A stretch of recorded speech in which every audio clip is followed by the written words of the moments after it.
ज्यों बुलावै त्यों बोलहां स्वामी। कुदरत कवन हमारी।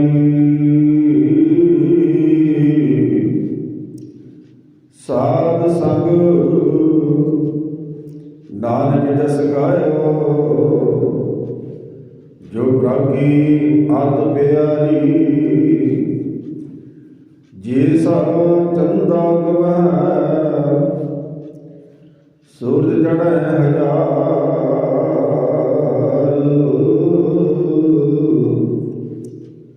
एते चानणों दया गुर बिन गुर अंधार। गुर बिन गुर अंधार। गुरु बिन समझ न आवे।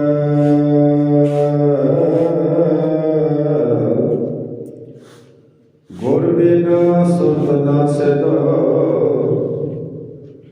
गुरु बिन मुक्त न पावै।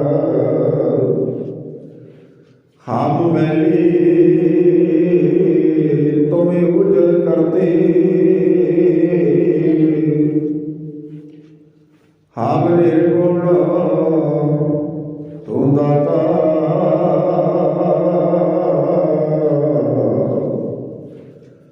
हम मूर्ख तुम जग सियाणे। तू सर्व कला का ज्ञाता। माधु हम ऐसे तू ऐसा।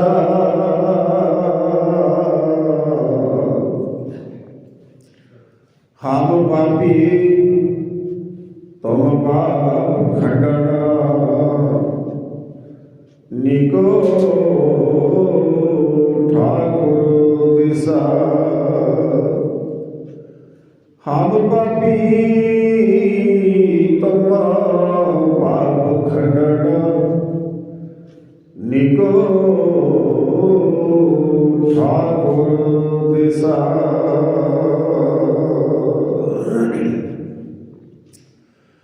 धन धन शब्द गुरु श्री गुरु ग्रंथ साहिब जी महाराज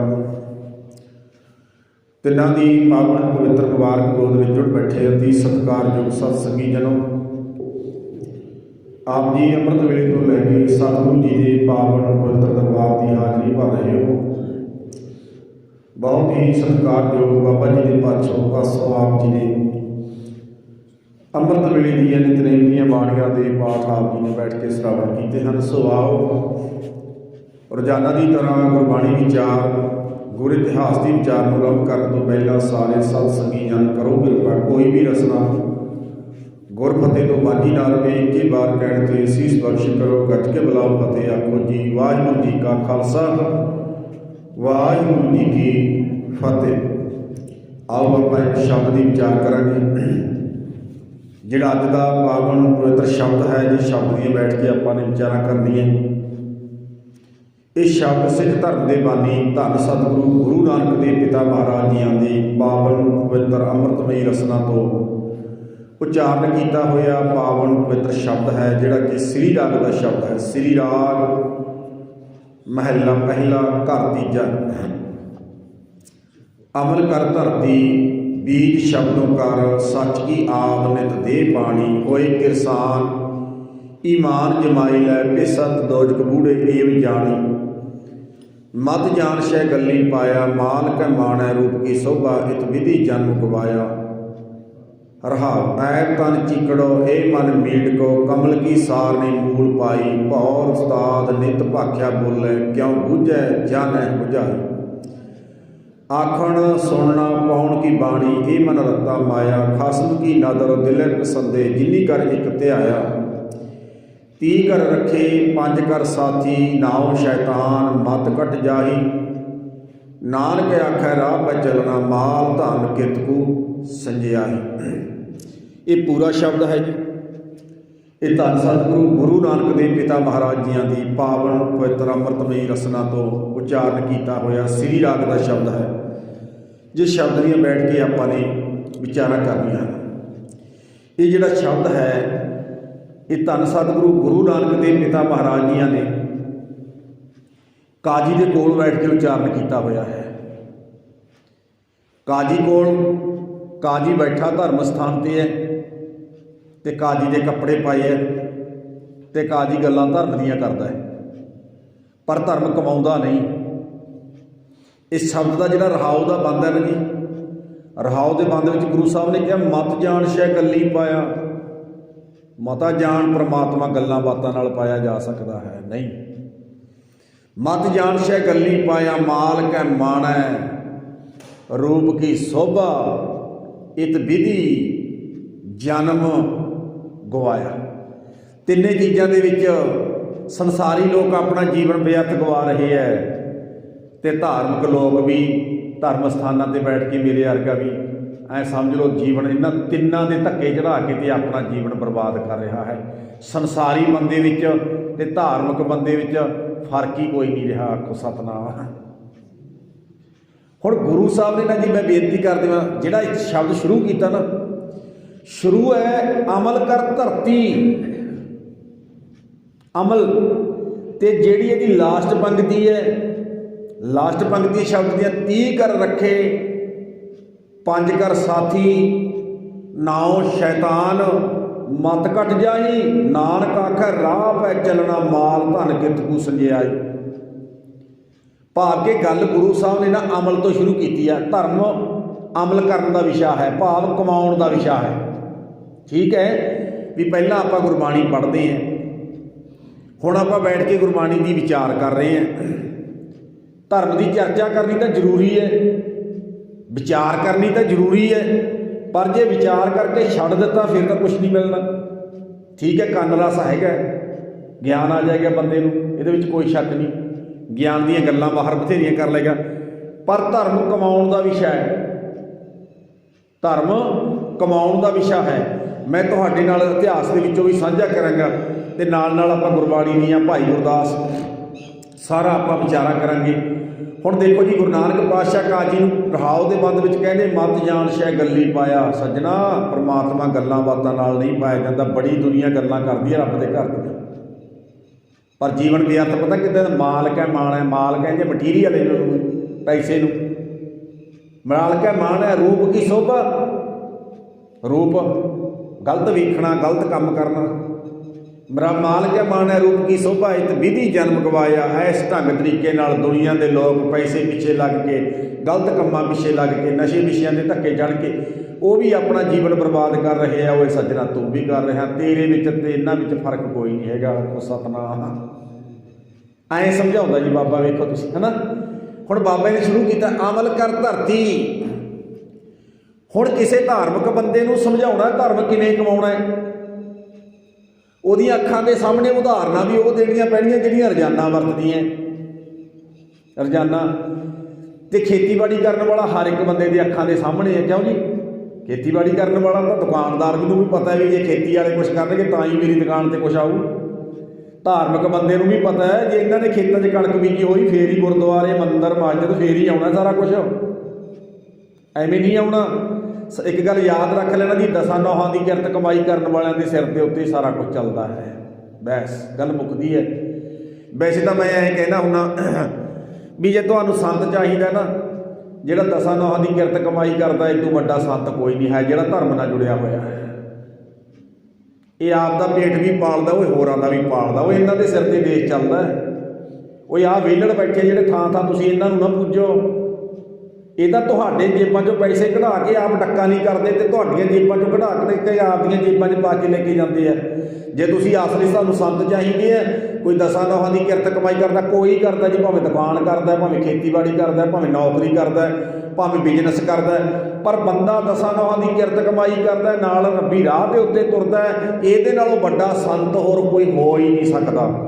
ਬਾਬੇ ਨੇ ਸੰਤ ਹੀ ਇਹੋ ਜਿਹੇ ਬਣਾਏ ਆ। ਇਹ ਬਾਬੇ ਦੇ ਘਰ ਸੰਤ ਨੇ।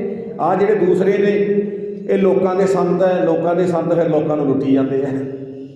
ਹੁਣ ਬਾਬੇ ਨੇ ਉਦਾਹਰਨ ਦੇਣੀ ਸੀਗੀ ਜੀ ਇੱਕ ਧਾਰਮਿਕ ਬੰਦੇ ਨੂੰ ਸਮਝਾਉਣ ਵਾਸਤੇ, ਧਰਮ ਕਿੱਦਾਂ ਕਮਾਈ ਦਾ, ਧਰਮ ਦਾ ਪੌਦਾ ਹਰਾ ਕਿੱਦਾਂ ਹੋਵੇਗਾ। ਧਰਮ ਦਾ ਪੌਦਾ ਐ ਸਮਝ ਲਓ ਮਾਂ ਹਿਰਦੇ ਦੇ ਵਿੱਚ ਧਰਮ ਦਾ ਬੀਜ ਬੀਜ ਕੇ ਉਹ ਹਰਾ ਕਿੱਦਾਂ ਹੋਏਗਾ। ਉਹਦੀਆਂ ਉਦਾਹਰਨਾਂ ਦੇਣੀਆਂ ਸੀ। ਹੁਣ ਬਾਬੇ ਨੇ ਪਹਿਲੀ ਉਦਾਹਰਨ ਦਿੱਤੀ ਜੀ ਕਿਸਾਨ ਦੀ, ਵੀ ਕਿਸਾਨ ਦੇਖ ਲੈ ਸੱਜਣਾ, ਕਿਸਾਨ ਖੇਤੀ ਬੀਜਦਾ ਨਾ, ਕਹਿੰਦਾ ਹਾਂ ਮਹਾਰਾਜ।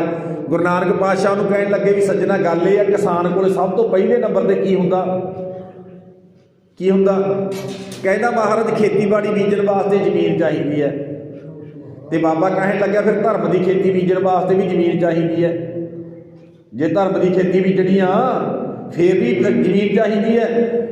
ਕਹਿਣ ਲੱਗੇ ਗੁਰੂ ਸਾਹਿਬ ਕਹਿਣ ਲੱਗੇ ਕਿ ਖੇਤੀਬਾੜੀ ਕਰਨ ਵਾਲੇ ਬੰਦੇ ਕੋਲ ਜ਼ਮੀਨ ਨਾ ਹੋਵੇ, ਖੇਤੀ ਕਿੱਥੇ ਬੀਜੇ, ਖੇਤੀ ਕਿੱਥੇ ਬੀਜੇ? ਉਹ ਕਹੇਗਾ ਵੀ ਮੈਂ ਬੀਜ ਤਾਂ ਲੈਂਦਾ ਪਰ ਮੇਰੇ ਕੋਲ ਖੇਤੀ ਜ਼ਮੀਨ ਨਹੀਂ ਹੈਗੀ, ਬੀਜਾਂ ਕਿੱਥੇ, ਇਹਨੂੰ ਮੈਂ ਬੀਜਾਂ ਕਿੱਥੇ? ਕਹਿਣ ਲੱਗੇ ਵੀ ਉਹਦੇ ਕੋਲ ਜ਼ਮੀਨ ਨਹੀਂ ਹੈ, ਉਹ ਬੀਜ ਨਹੀਂ ਸਕਦਾ। ਕਹਿਣ ਲੱਗੇ ਇਸੇ ਤਰ੍ਹਾਂ ਸੱਜਣਾ, ਜੇ ਤੇਰੇ ਕੋਲੇ ਧਰਮ ਦਾ ਬੀਜ ਬੀਜਣ ਵਾਸਤੇ ਤੇਰੇ ਕੋਲੇ ਜ਼ਮੀਨ ਨਹੀਂ ਨਾ ਹੈਗੀ ਤਾਂ ਯਾਦ ਰੱਖੀ ਸੱਜਣਾ, ਤੂੰ ਵੀ ਧਰਮ ਦੀ ਕਿਆਰੀ ਨਹੀਂ ਬੀਜ ਸਕਦਾ। ਆਖੋ ਸਤਨਾਮ। ਕਹਿੰਦਾ ਬਾਬਾ ਫਿਰ ਐਂ ਤਾਂ ਦੱਸ ਦੇ, ਧਰਮ ਦੀ ਖੇਤੀ ਬੀਜਣ ਵਾਸਤੇ ਕਿਹੜੀ ਜ਼ਮੀਨ ਚਾਹੀਦੀ ਹੈ, ਕਿਹੜੀ ਜ਼ਮੀਨ? ਹੁਣ ਬਾਬਾ ਕੱਲੀ ਕੱਲੀ ਉਦਾਹਰਨ ਦਿੰਦਾ ਜੀ। ਅਮਲ ਕਰ ਧਰਤੀ, ਅਮਲ ਜੋ ਪੜ੍ਹਦਾ ਜੋ ਵਿਚਾਰਦਾ ਜੋ ਗੁਰੂ। ਚਲੋ ਅੱਜ ਤਾਂ ਆਪਾਂ ਬੈਠੇ ਗੁਰੂ ਗ੍ਰੰਥ ਸਾਹਿਬ ਦੀ ਗੋਦ ਵਿੱਚ, ਆਏ ਸਮਝ ਲਓ ਬਾਬੇ ਦੀ ਗੋਦ ਵਿੱਚ ਆਪਾਂ ਬੈਠੇ, ਕਾਜੀ ਨਹੀਂ ਬੈਠਾ ਜੀ, ਮੈਂ ਬੈਠਾ, ਤੁਸੀਂ ਬੈਠੇ ਹੋ। ਗੁਰੂ ਜੀ ਆਪਾਂ ਨੂੰ ਸਾਰਿਆਂ ਨੂੰ ਸਮਝਾਉਂਦੇ ਆ, ਪਾਤਸ਼ਾਹ ਕਹਿੰਦੇ ਆ ਅਮਲ ਕਰ ਧਰਤੀ। ਸੱਜਣਾ ਗੁਰੂ ਦੇ ਬਚਨਾਂ ਤੇ ਅਮਲ ਕਰ, ਜੋ ਗੁਰੂ ਤੈਨੂੰ ਕਹਿੰਦਾ ਨਾ ਉਹਦੇ ਤੇ ਅਮਲ ਕਰ। ਜੇ ਤੂੰ ਗੁਰੂ ਦੇ ਬਚਨਾਂ ਤੇ ਅਮਲ ਕਰ ਲਿਆ, ਉਹਦੇ ਉੱਤੇ ਤੂੰ ਭਾਵ ਕੇ ਐ ਸਮਝ ਲੈ ਵੀ ਮੰਨ ਲਿਆ ਉਸਨੂੰ, ਤਾਂ ਨੰਬਰ 1 ਦੇ ਉੱਤੇ ਤੈਨੂੰ ਧਰਤੀ ਮਿਲ ਗਈ, ਧਰਤੀ। ਹੁਣ ਦੇਖੋ ਗੱਲ ਦੇਖੋ ਗੁਰੂ ਸਾਹਿਬ ਕਿੱਦਾਂ ਸਮਝਾਉਂਦੇ, ਅਮਲ ਕਰ ਧਰਤੀ। ਆਪਣੇ ਗੁਰੂ ਦੇ ਬਚਨ ਸੁਣ ਕੇ ਮੰਨਣੇ, ਜ਼ਮੀਨ ਮਿਲ ਗਈ ਹੈ।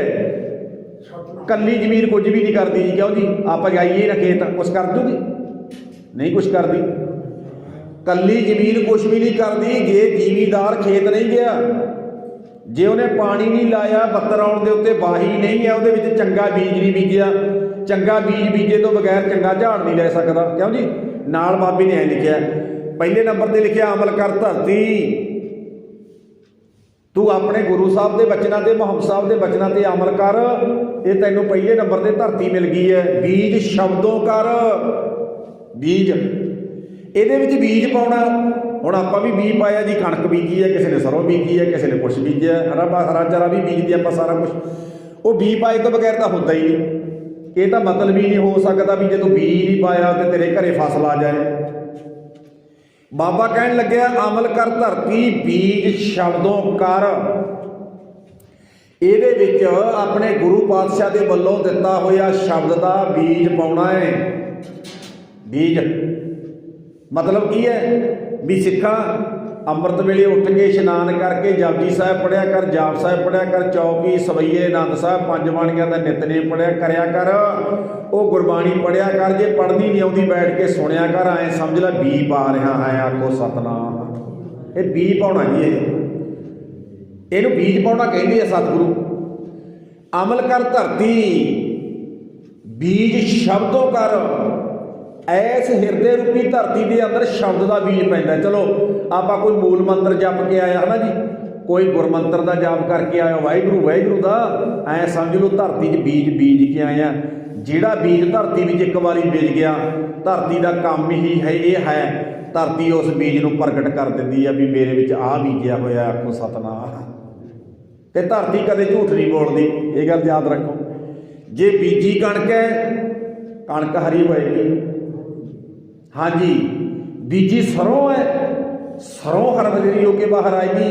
ਇਹ ਨਹੀਂ ਹੋਏਗਾ ਵੀ ਬੀਜਿਆ ਕੁਛ ਹੋਰ ਹੈ ਤੇ ਹੋਰ ਹੋ ਜਾਏ। ਵੈਸੇ ਬਾਬਾ ਫਰੀਦ ਸਾਹਿਬ ਦੇ ਇੱਕ ਸਲੋਕ ਹੈ ਨਾ, ਫਰੀਦਾ ਲੋੜਾ ਦਾਖ ਵਿਜੌਰੀਆਂ, ਕਿੱਕਰ ਬੀਜੈ ਜੱਟ ਹੰਡਾ ਉਹਨ ਕਤਾਏ ਦਾ ਪੈਂਦਾ ਲੋੜਾ ਪੱਟ। ਕਹਿੰਦੇ ਨਾ ਬਈ ਸੱਜਣਾ ਇਹ ਗੱਲ ਨਹੀਂ ਹੋ ਸਕਦੀ। ਕਹਿਣ ਲੱਗੇ ਤੇਰੀ ਝੋਲੀ 'ਚ ਤਾਂ ਕਿੱਕਰਾਂ ਦੇ ਬੀਜ ਹੈ, ਤੇ ਕਹਿਣ ਲੱਗੇ ਕਿੱਕਰਾਂ ਦੇ ਬੀਜ ਕੇ ਕਹਿੰਦਾ ਬਜੌਰ ਦੀਆਂ ਦਾਖਾਂ ਮਿਲ ਜਾਣ ਮੈਨੂੰ। ਇਹ ਨਹੀਂ ਹੋ ਸਕਦਾ। ਬਾਬਾ ਫਰੀਦ ਸਾਹਿਬ ਵੀ ਉੱਥੇ ਪਤਾ ਕਹਿੰਦਾ ਧਰਤੀ ਕਦੇ ਝੂਠ ਨਹੀਂ ਬੋਲਦੀ। ਜੇ ਕਿੱਕਰਾਂ ਦੇ ਬੀਜ ਬੀਜੇ, ਕਿੱਕਰਾਂ ਨੂੰ ਸੂਲਾਂ ਲੱਗਦੀਆਂ ਹੁੰਦੀਆਂ। 16 ਤੇ ਤੇਰੇ ਗਿੱਟੇ ਪਾੜ ਦੇਣਗੇ ਸੱਜਣਾ। ਇਹ ਕਦੇ ਵੀ ਨਹੀਂ ਹੋ ਸਕਦਾ। ਤੇ ਬੀਜ ਕਾਹਦਾ ਪਾਉਣਾ ਜੀ? ਸਤਿਗੁਰੂ ਜੀ ਕਹਿਣ ਲੱਗੇ ਸੱਜਣਾ ਸ਼ਬਦ ਦਾ ਬੀਜ ਪਾਉਣਾ। ਤੇ ਆਪਾਂ ਨੂੰ ਸ਼ਬਦ ਦਿੱਤਾ ਹੋਇਆ ਜੀ ਪੰਜ ਪਿਆਰੇ ਸਿੰਘ ਸਾਹਿਬਾਨਾਂ ਨੇ, ਹੈ ਨਾ ਜੀ, ਮੂਰੇ ਮੂਰੇ ਕਹਾਇਆ ਨਾ, ਬੋਲੋ ਵਾਹਿਗੁਰੂ ਵਾਹਿਗੁਰੂ। ਕੀ ਹੈ ਇਹ? ਬੀਜ ਪਾਉਣਾ। ਇੱਕ ਓੰਕਾਰ ਸਤਨਾਮ ਕਰਤਾ ਪੁਰਖ ਨਿਰਭਉ ਨਿਰਵੈਰ ਅਕਾਲ ਮੂਰਤ ਅਜੂਨੀ ਸੈਭੰ ਗੁਰ ਪ੍ਰਸਾਦ। ਇਹ ਮੂਲ ਮੰਤਰ ਹੈ। ਇੱਥੋਂ ਤੱਕ ਇਹਦਾ ਬੀਜ ਪਾਉਣਾ ਹੈ। ਜੇ ਇੱਕ ਵਾਰੀ ਤੁਸੀਂ ਬੀਜ ਬੀਜਿਆ ਤੇ ਹਰਾ ਲਾਜ਼ਮੀ ਹੋਏਗਾ। ਇਹਦੇ ਵਿੱਚੋਂ ਹਰਾ ਕੀ ਹੋਏਗਾ ਜੀ? ਸ਼ਬਦ ਦੇ ਵਿੱਚੋਂ ਬਾਬਾ ਕਹਿਣ ਲੱਗਿਆ ਧਰਮ ਦਾ ਬੂਟਾ ਪੈਦਾ ਹੁੰਦਾ ਹੈ। ਆਖੋ ਸਤਨਾਮ। ਜਿਹਨੂੰ ਮਿੱਠੇ ਮਿੱਠੇ ਕੀਮਤੀ ਫਲ ਲੱਗਦੇ ਹੈ, ਮਿੱਠੇ ਮਿੱਠੇ ਕੀਮਤੀ ਫਲ ਲੱਗਦੇ ਆ। ਫਿਰ ਹੁਣ ਦੇਖੋ ਜੀ ਗੱਲਾਂ ਕਿੱਦਾਂ ਪਿਆਰੀਆਂ, ਕਿੱਦਾਂ ਸਮਝਾਈਆਂ ਗੁਰੂ ਸਾਹਿਬ ਨੇ। ਅਮਲ ਕਰ ਧਰਤੀ, ਗੁਰੂ ਦੇ ਬਚਨਾਂ ਤੇ ਅਮਲ ਕਰਨਾ, ਤੈਨੂੰ ਧਰਤੀ ਮਿਲ ਗਈ। ਇਹ ਧਰਤੀ ਹੈ ਸਿੱਖਾ ਤੇਰੇ ਵਾਸਤੇ, ਜੇ ਅਮਲ ਨਾ ਕੀਤਾ। ਵੈਸੇ ਬਾਬਾ ਫਰੀਦ ਸਾਹਿਬ ਦਾ ਇੱਕ ਪੂਰਾ ਸਲੋਕ ਹੈ ਜੀ, ਤੁਸੀਂ ਦੇਖੋ, ਤੁਸੀਂ ਉਹਨੂੰ ਪੜ੍ਹ ਕੇ ਦੇਖਿਓ। ਵੈਸੇ ਉਹ ਜ਼ਿਆਦਾ ਅੰਤਮ ਅਰਦਾਸ ਤੇ ਸੁਣਾਉਂਦੇ ਅਸੀਂ। ਸਾਢੇ ਤ੍ਰੈਮਣ ਦੇਹਰੀ ਚੱਲੇ ਪਾਣੀ ਅੰਨ ਆਇਓ ਬੰਦਾ ਦੁਨੀ ਵਿੱਚ ਬੱਤ ਅਸੂਣੀ ਬੰਨ ਮਲਕਲ ਮੌਤ ਜਾਂ ਆਪਸੀ ਸਭ ਦਰਵਾਜੇ ਭੰਨ ਤਿੰਨਾਂ ਪਿਆਰਿਆਂ ਭਾਈਆਂ ਅੱਗੇ ਦਿੱਤਾ ਬੰਨ ਵੇਖੋ ਬੰਦਾ ਚੱਲਿਆ ਚੌ ਜਣਿਆਂ ਦੇ ਕੰਨ। ਤੇ ਜਿਹੜੀ ਲਾਸਟ ਮੰਗਦੇ ਨੇ ਜੀ, ਅਮਲ ਜੇ ਕੀਤੇ ਦੁਨੀ ਵਿੱਚ। ਹਾਂਜੀ ਵੇਖੋ ਤੁਸੀਂ ਸਾਰਾ ਸ਼ਲੋਕ ਉਚਾਰਨ ਕਰਕੇ ਨਾ, ਪਤਾ ਕੀ ਕਿਹਾ? ਅਮਲ ਜੇ ਕੀਤੇ ਦੁਨੀ ਵਿੱਚ। ਜੇ ਦੁਨੀਆ ਵਿੱਚ ਰਹਿੰਦਿਆਂ ਸੱਜਣਾ ਆਪਣੇ ਗੁਰੂ ਦੇ ਬਚਨਾਂ ਤੇ ਅਮਲ ਕੀਤਾ, ਗੁਰੂ ਦੇ ਬਚਨ ਕਮਾਏ, ਮੰਨੇ ਸੁਣੇ ਪਹਿਲਾਂ ਸੁਣ ਕੇ ਮੰਨੇ, ਅਮਲ ਜੇ ਕੀਤੇ ਦੁਨੀ ਵਿੱਚ ਤਾਂ ਦਰਗਾਹ ਆਏ ਕੰਮ। ਸੱਜਣਾ ਰੱਬੀ ਅਦਾਲਤ ਦੇ ਵਿੱਚ ਤੇਰੇ ਉਹੀ ਕੰਮ ਆਉਣੇ ਆ ਜਿਹੜੇ ਤੂੰ ਗੁਰੂ ਦੇ ਬਚਨ ਸੁਣ ਕੇ ਜਿਨ੍ਹਾਂ ਤੇ ਅਮਲ ਕੀਤਾ ਹੈ। ਆਖੋ ਸਤਨਾਮ। ਐਂ ਲਿਖਿਆ ਹੋਇਆ ਜੀ, ਮੈਂ ਬੇਨਤੀ ਕਰਦਾ। ਤੇ ਪਾਤਸ਼ਾਹ ਕਹਿਣ ਲੱਗੇ ਅਮਲ ਕਰ ਧਰਤੀ, ਬੀਜ ਸ਼ਬਦੋਕਾਰ। ਇਹਦੇ ਵਿੱਚ ਸ਼ਬਦ ਦਾ ਬੀਜ ਪਾਉਣਾ ਹੈ। ਜੇ ਕਿਤੇ ਸਿੱਖਾਂ ਤੋਂ ਪੂਰੇ ਗੁਰੂ ਗ੍ਰੰਥ ਸਾਹਿਬ ਦੀ ਬਾਣੀ ਦੇ ਸਹਿਜ ਪਾਠ ਦਾ ਬੀਜ ਪਾ ਲਵੇ ਨਾ, ਤੇ ਯਾਦ ਰੱਖੀ, ਯਾਦ ਤੇਰੀਆਂ ਆਉਣ ਵਾਲੀਆਂ ਕੋਲਾਂ ਵੀ ਧਰ ਜਾਣਗੀਆਂ। ਆਖੋ ਸਤਨਾਮ। ਯਾਦ ਰੱਖ ਲੈਣਾ। ਚਲੋ ਜਿੰਨਾ ਕੁ ਪੜ੍ਹਿਆ ਜਾਂਦਾ ਮੈਂ ਬੇਨਤੀ ਇਹ ਕਰਦਾ ਵੀ ਮੈਂ ਕੋਈ ਛੋਟ ਨਹੀਂ ਤੁਹਾਨੂੰ ਦੇ ਰਿਹਾ ਵੀ ਇਕੱਲਾ ਜਪਜੀ ਸਾਹਿਬ ਹੀ ਪੜ੍ਹ ਲਿਆ ਕਰੋ, ਗਾਹਾਂ ਨੂੰ ਹੋਰ ਤੁਰੋ। ਬੰਦਾ ਕੀ ਨਹੀਂ ਕਰ ਸਕਦਾ ਜੀ? ਬੋਲੋ। ਬੰਦੇ ਨੇ ਜਹਾਜ਼ ਬਣਾ ਕੇ ਤਾਂ ਚੜਾ ਦਿੱਤਾ, ਪਣਡੁੱਬੀਆਂ ਬਣਾ ਕੇ ਪਾਣੀ ਦੇ ਵਿੱਚ 70 ਫੁੱਟ ਡੂੰਘੀਆਂ ਫਿਰਦੀਆਂ ਥੱਲੇ, ਜ਼ਮੀਨ ਦੇ ਵਿੱਚ ਵੀ ਵੜਨ ਵਾਲਾ ਕਿ ਜਹਾਜ਼ ਬਣਾ ਦਿੱਤਾ ਇਹਨਾਂ ਨੇ। ਤੇ ਬੰਦਾ ਜਪਜੀ ਸਾਹਿਬ ਨਹੀਂ ਪੜ੍ਹ ਸਕਦਾ? ਕੀ ਸੁਖਮਨੀ ਸਾਹਿਬ ਨਹੀਂ ਪੜ੍ਹ ਸਕਦਾ? ਕਿਉਂ ਜੀ ਪੜ੍ਹ ਸਕਦਾ। ਸਾਰਾ ਮੋਬਾਈਲ ਚਲਾਉਣ ਸਿੱਖ ਗਿਆ, ਫੇਸਬੁੱਕ ਚਲਾਉਣ ਸਿੱਖ ਗਿਆ, ਆਉਂਦਾ ਊੜਾ ਆੜਾ ਨਹੀਂ, ਤੂੰ ਸਾਰਾ ਕੁਛ ਚਲਾਈ ਜਾਂਦਾ। ਜਹਾਜ਼ ਚਲਾਉਣ ਸਿੱਖ ਗਿਆ, ਫਿਰ ਗੁਰੂ ਗ੍ਰੰਥ ਸਾਹਿਬ ਦੀ ਬਾਣੀ ਕਿਉਂ ਨਹੀਂ ਪੜ੍ਹਨੀ ਸਿੱਖੀ? ਤੂੰ ਐਂ ਨਹੀਂ ਕਹਿ ਸਕਦਾ ਵੀ ਮੈਥੋਂ ਤਾਂ ਜੀ ਇਹ ਪੜ੍ਹੀ ਨਹੀਂ ਜਾਂਦੀ। ਇਹ ਸਾਰਾ ਮੋਬਾਈਲ ਇੰਗਲਿਸ਼ ਦੇ ਵਿੱਚ ਹੈ, ਉਹ ਸਾਰਾ ਕੁਛ ਸਿੱਖ ਲਿਆ। ਗੁਰਬਾਣੀ ਤਾਂ ਗੁਰਮੁਖੀ ਵਿੱਚ ਗੁਰੂ ਸਾਹਿਬ ਨੇ ਪੰਜਾਬੀ ਭਾਸ਼ਾ ਵਿੱਚ ਲਿਖ ਕੇ ਸਾਡੇ ਮੂਹਰੇ ਥਾਲ ਪਰੋਸ ਕੇ ਧਰਿਆ। ਇਹ ਕਿਉਂ ਨਹੀਂ ਸਿੱਖੀ? ਇਹ ਕਿਉਂ ਨਹੀਂ ਸਿੱਖੀ? ਪਰ ਪਾਤਸ਼ਾਹ ਕਹਿਣ ਲੱਗੇ ਅਮਲ ਕਰ ਧਰਤੀ, ਬੀਜ ਸ਼ਬਦੋਂ ਕਰ। ਤੇ ਇਹਨੂੰ ਪਾਣੀ ਦੇਣਾ। ਪਾਣੀ ਆ ਹੁਣ ਤੁਸੀਂ ਕੀ ਕਰ ਰਹੇ ਹੋ ਭਲਾ? ਆਪਾਂ ਸਾਰੇ, ਮੈਂ ਵੀ ਵਿੱਚੀ ਹਾਂ ਤੁਹਾਡੇ, ਆਪਾਂ ਪਾਣੀ ਲਾ ਰਹੇ ਹਾਂ। ਖੇਤੀ ਨੂੰ ਪਾਣੀ ਲਾਉਣਾ ਜੀ। ਇਹ ਅਮਲ ਕਰ ਧਰਤੀ ਬੀਜ ਸ਼ਬਦੋਂ ਕਰ ਸੱਚ ਕੀ ਆਪ ਨਿਤ ਦੇ ਪਾਣੀ। ਇੱਕ ਦਿਨ ਨਹੀਂ ਜੀ ਨਾਲ ਨਿਤ ਲਿਖਿਆ। ਜਿਹੜੀ ਧਰਮ ਦੀ ਖੇਤੀ ਹੈ ਇਹਨੂੰ ਰੋਜ਼ਾਨਾ ਪਾਣੀ ਦੇਣਾ ਹੈ। ਮਹਾਰਾਜ ਕਾਹਦਾ?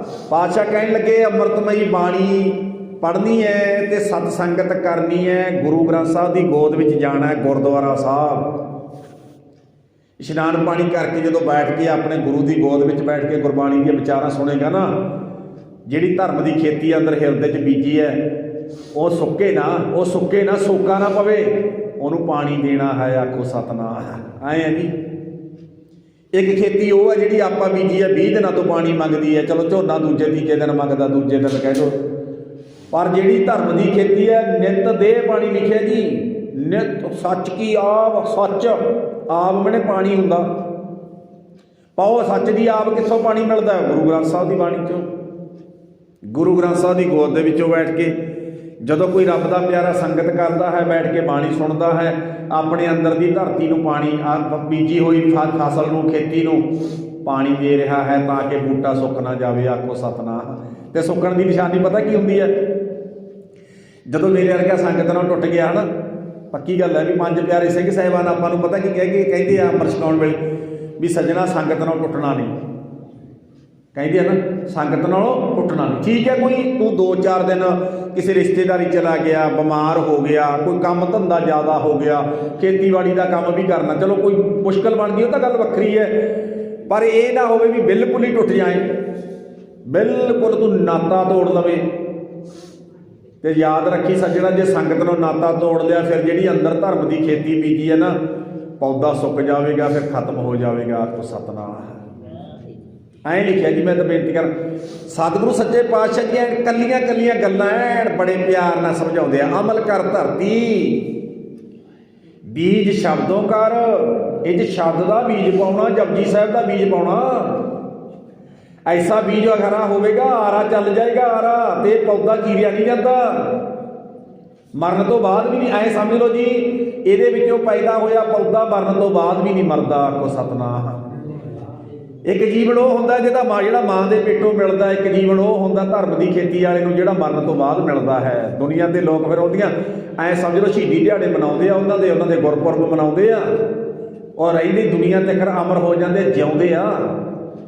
ਤੇ ਪਾਤਸ਼ਾਹ ਕਹਿਣ ਲੱਗੇ ਸੱਚ ਕੀ ਆਬ ਨਿਤ ਦੇ ਪਾਣੀ, ਤੇ ਨਾਲ ਪਤਾ ਕਿਹਾ ਗੁਰੂ ਸਾਹਿਬ ਨੇ, ਕਹਿਣ ਲੱਗੇ ਸੱਜਣਾ ਉਦਮੀ ਪਤਾ ਕਿੰਨਾ ਹੋਣਾ ਚਾਹੀਦਾ, ਤੇਰੇ ਕੋਲੇ ਉਦਮ ਕਿੰਨਾ ਹੋਣਾ ਚਾਹੀਦਾ, ਆਲਸੀ ਨਹੀਂ ਹੋਣਾ ਚਾਹੀਦਾ ਵੀ ਤੇਰੇ ਅੰਦਰ ਆਲਸ ਨਾ ਹੋਵੇ।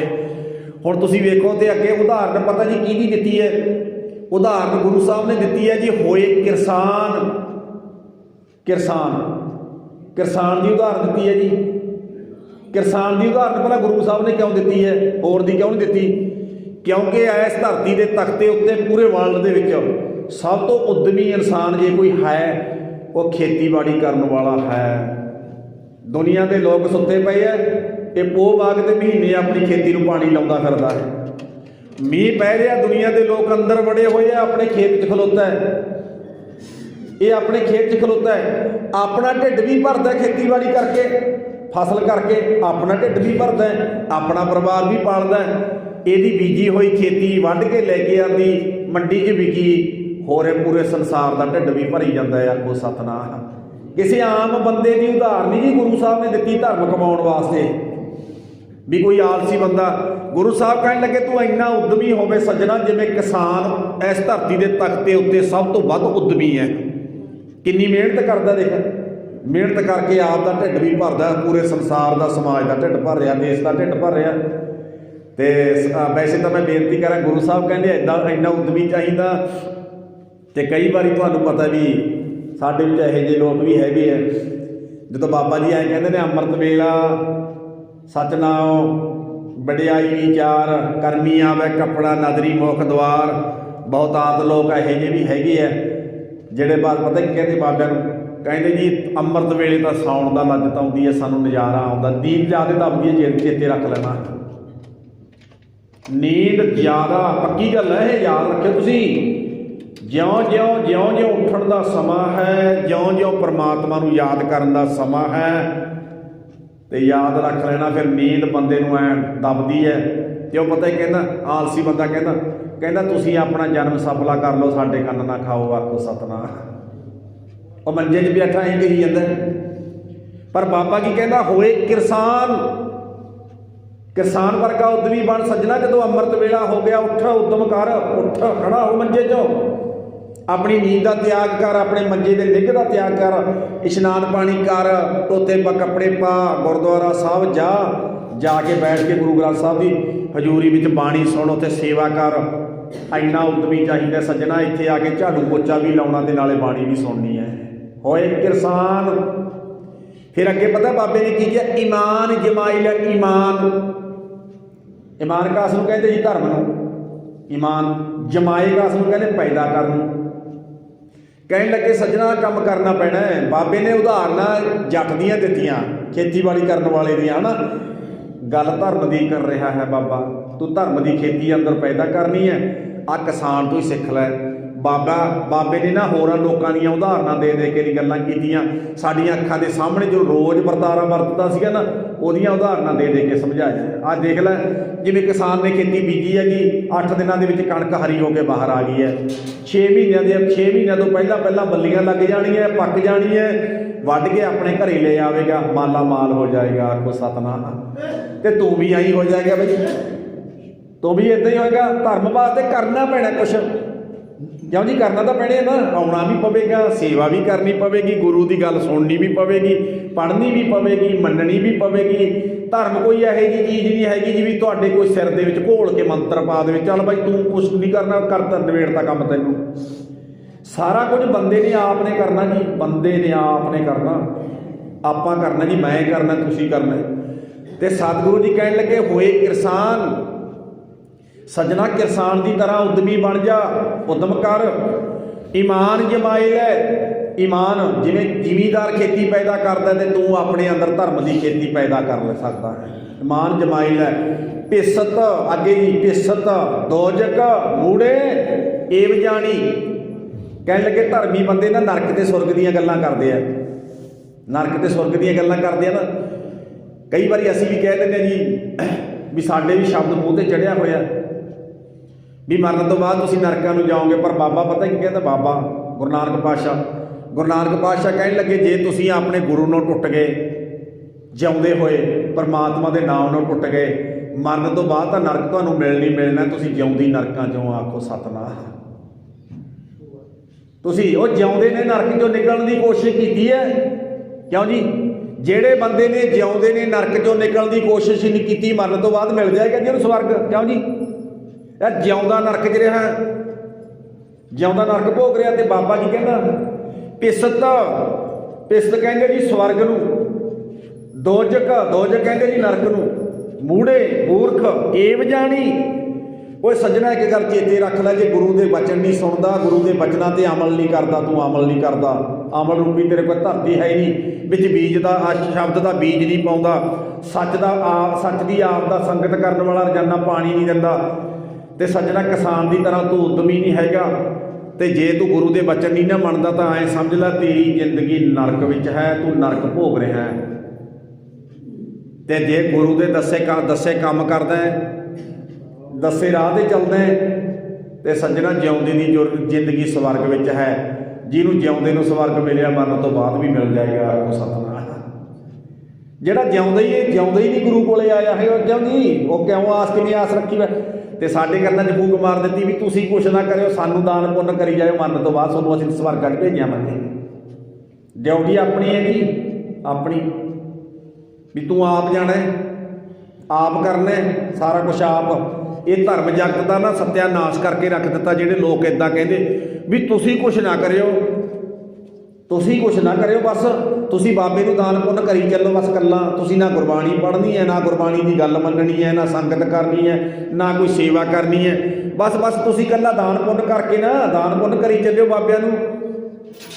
ਤੇ ਬਾਬਿਆਂ ਕੋਲ ਸਵਰਗਾਂ ਦੀਆਂ ਕੁੰਜੀਆਂ ਨੇ, ਬਾਬਿਆਂ ਕੋਲ ਸਵਰਗ ਦੀ ਕੁੰਜੀ ਹੈ। ਤੇ ਬਾਬੇ ਤੁਹਾਨੂੰ ਤੁਸੀਂ ਭਾਵੇਂ ਜੋ ਮਰਜ਼ੀ ਕਰਦੇ ਫਿਰੋ ਮਗਰੋਂ, ਤੇ ਬਾਬਾ ਤੁਹਾਨੂੰ ਚਾਬੀ ਖੋਲ ਕੇ ਘੇਰਾ ਅੰਦਰ ਵਾੜਿਆਊਗਾ। ਰਹਿਣਾ ਕਰਨਾ ਤੁਹਾਡੀ ਮਰਜ਼ੀ ਹੈ ਵੀ ਉੱਥੇ ਰਹਿਣਾ ਜਾਂ ਨਹੀਂ ਰਹਿਣਾ। ਆਖੋ ਸਤਨਾਮ। ਤੇ ਸਾਨੂੰ ਇਹੋ ਜਿਹਾ ਧਰਮ ਚਾਹੀਦਾ, ਸਾਨੂੰ ਇਹੋ ਜਿਹਾ ਧਰਮ ਚਾਹੀਦਾ, ਬਣਿਆ ਬਣਾਇਆ ਐਨ ਰੈਡੀਮੇਡ। ਜਿਵੇਂ ਰੈਡੀਮੇਡ ਕੱਪੜੇ ਲਿਆਏ, ਰੈਡੀਮੇਡ ਖਾਣਾ ਵੀ ਆ ਗਿਆ, ਰੋਟੀਆਂ ਆਉਂਦੀਆਂ ਹੁਣ ਸਿੱਧੀਆਂ ਰੈਡੀਮੇਡ, ਜੋ ਮਰਜ਼ੀ ਲੈ ਲਓ। ਇੱਦਾਂ ਰੈਡੀਮੇਡ ਧਰਮ ਰੈਡੀਮੇਡ ਨਹੀਂ ਮਿਲਦਾ। ਬਾਬਾ ਕਹਿੰਦਾ ਕਮਾਉਣਾ ਪੈਂਦਾ, ਗੁਰੂ ਦੇ ਬਚਨਾਂ ਤੇ ਗੁਰੂ ਦੇ ਬਚਨ ਮੰਨਣੇ ਪੈਂਦੇ ਹੈ। ਕਿਸਾਨ ਦੀ ਤਰ੍ਹਾਂ ਉਦਮੀ ਹੋਣਾ ਪੈਂਦਾ ਹੈ। ਹਰ ਇੱਕ ਬੰਦੇ ਨੂੰ ਆਪੇ ਬੀਜ, ਬੋਲੋ ਜੀ, ਆਪੇ ਬੀਜ ਆਪੇ ਹੀ ਖਾਓ ਹੈ।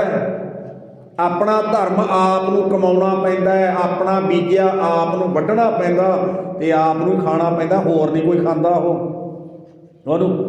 ਤੇ ਹੁਣ ਜਿਹੜਾ ਰਹਾਉ ਦਾ ਬੰਦਾ ਨੇ ਜੀ, ਅੱਗੇ ਵੇਖੋ, ਮੈਂ ਤੁਹਾਨੂੰ ਬੇਨਤੀ ਕਰਾਂ ਤੇ ਤੁਸੀਂ ਵੀ ਆਪਣੇ ਮਨ ਨਾਲ ਰਾਏ ਕਰੀ ਚੱਲਿਓ ਨਾਲ ਦੀ ਨਾਲ ਅੰਦਰ ਵੀ ਮਨਾ। ਬਾਬਾ ਨਾਨਕ ਕਹਿ ਰਿਹਾ, ਕੌਰ ਸਿੰਘ ਨਹੀਂ ਕਹਿ ਰਿਹਾ, ਗੁਰੂ ਨਾਨਕ ਸਤਿਗੁਰੂ ਕਹਿ ਰਿਹਾ ਕਿ ਵੀ ਸੱਜਣਾ ਤੂੰ ਧਰਮ ਕਮਾਉਂਦਾ ਹੈ, ਜੇ ਤਾਂ ਤੂੰ ਗੁਰੂ ਦੀ ਗੱਲ ਮੰਨਦਾ ਸੁਣਦਾ ਫਿਰ ਤਾਂ ਤੂੰ ਸਵਰਗ 'ਚ ਹੈ, ਤੇ ਜੇ ਤੂੰ ਗੁਰੂ ਦੇ ਬਚਨਾਂ ਨੂੰ ਟੁੱਟਿਆ ਫਿਰ ਸੱਜਣਾ ਤੇਰਾ ਵਾਸਾ ਨਰਕਾਂ 'ਚ ਹੈ। ਆਖੋ ਸਤਨਾਮ।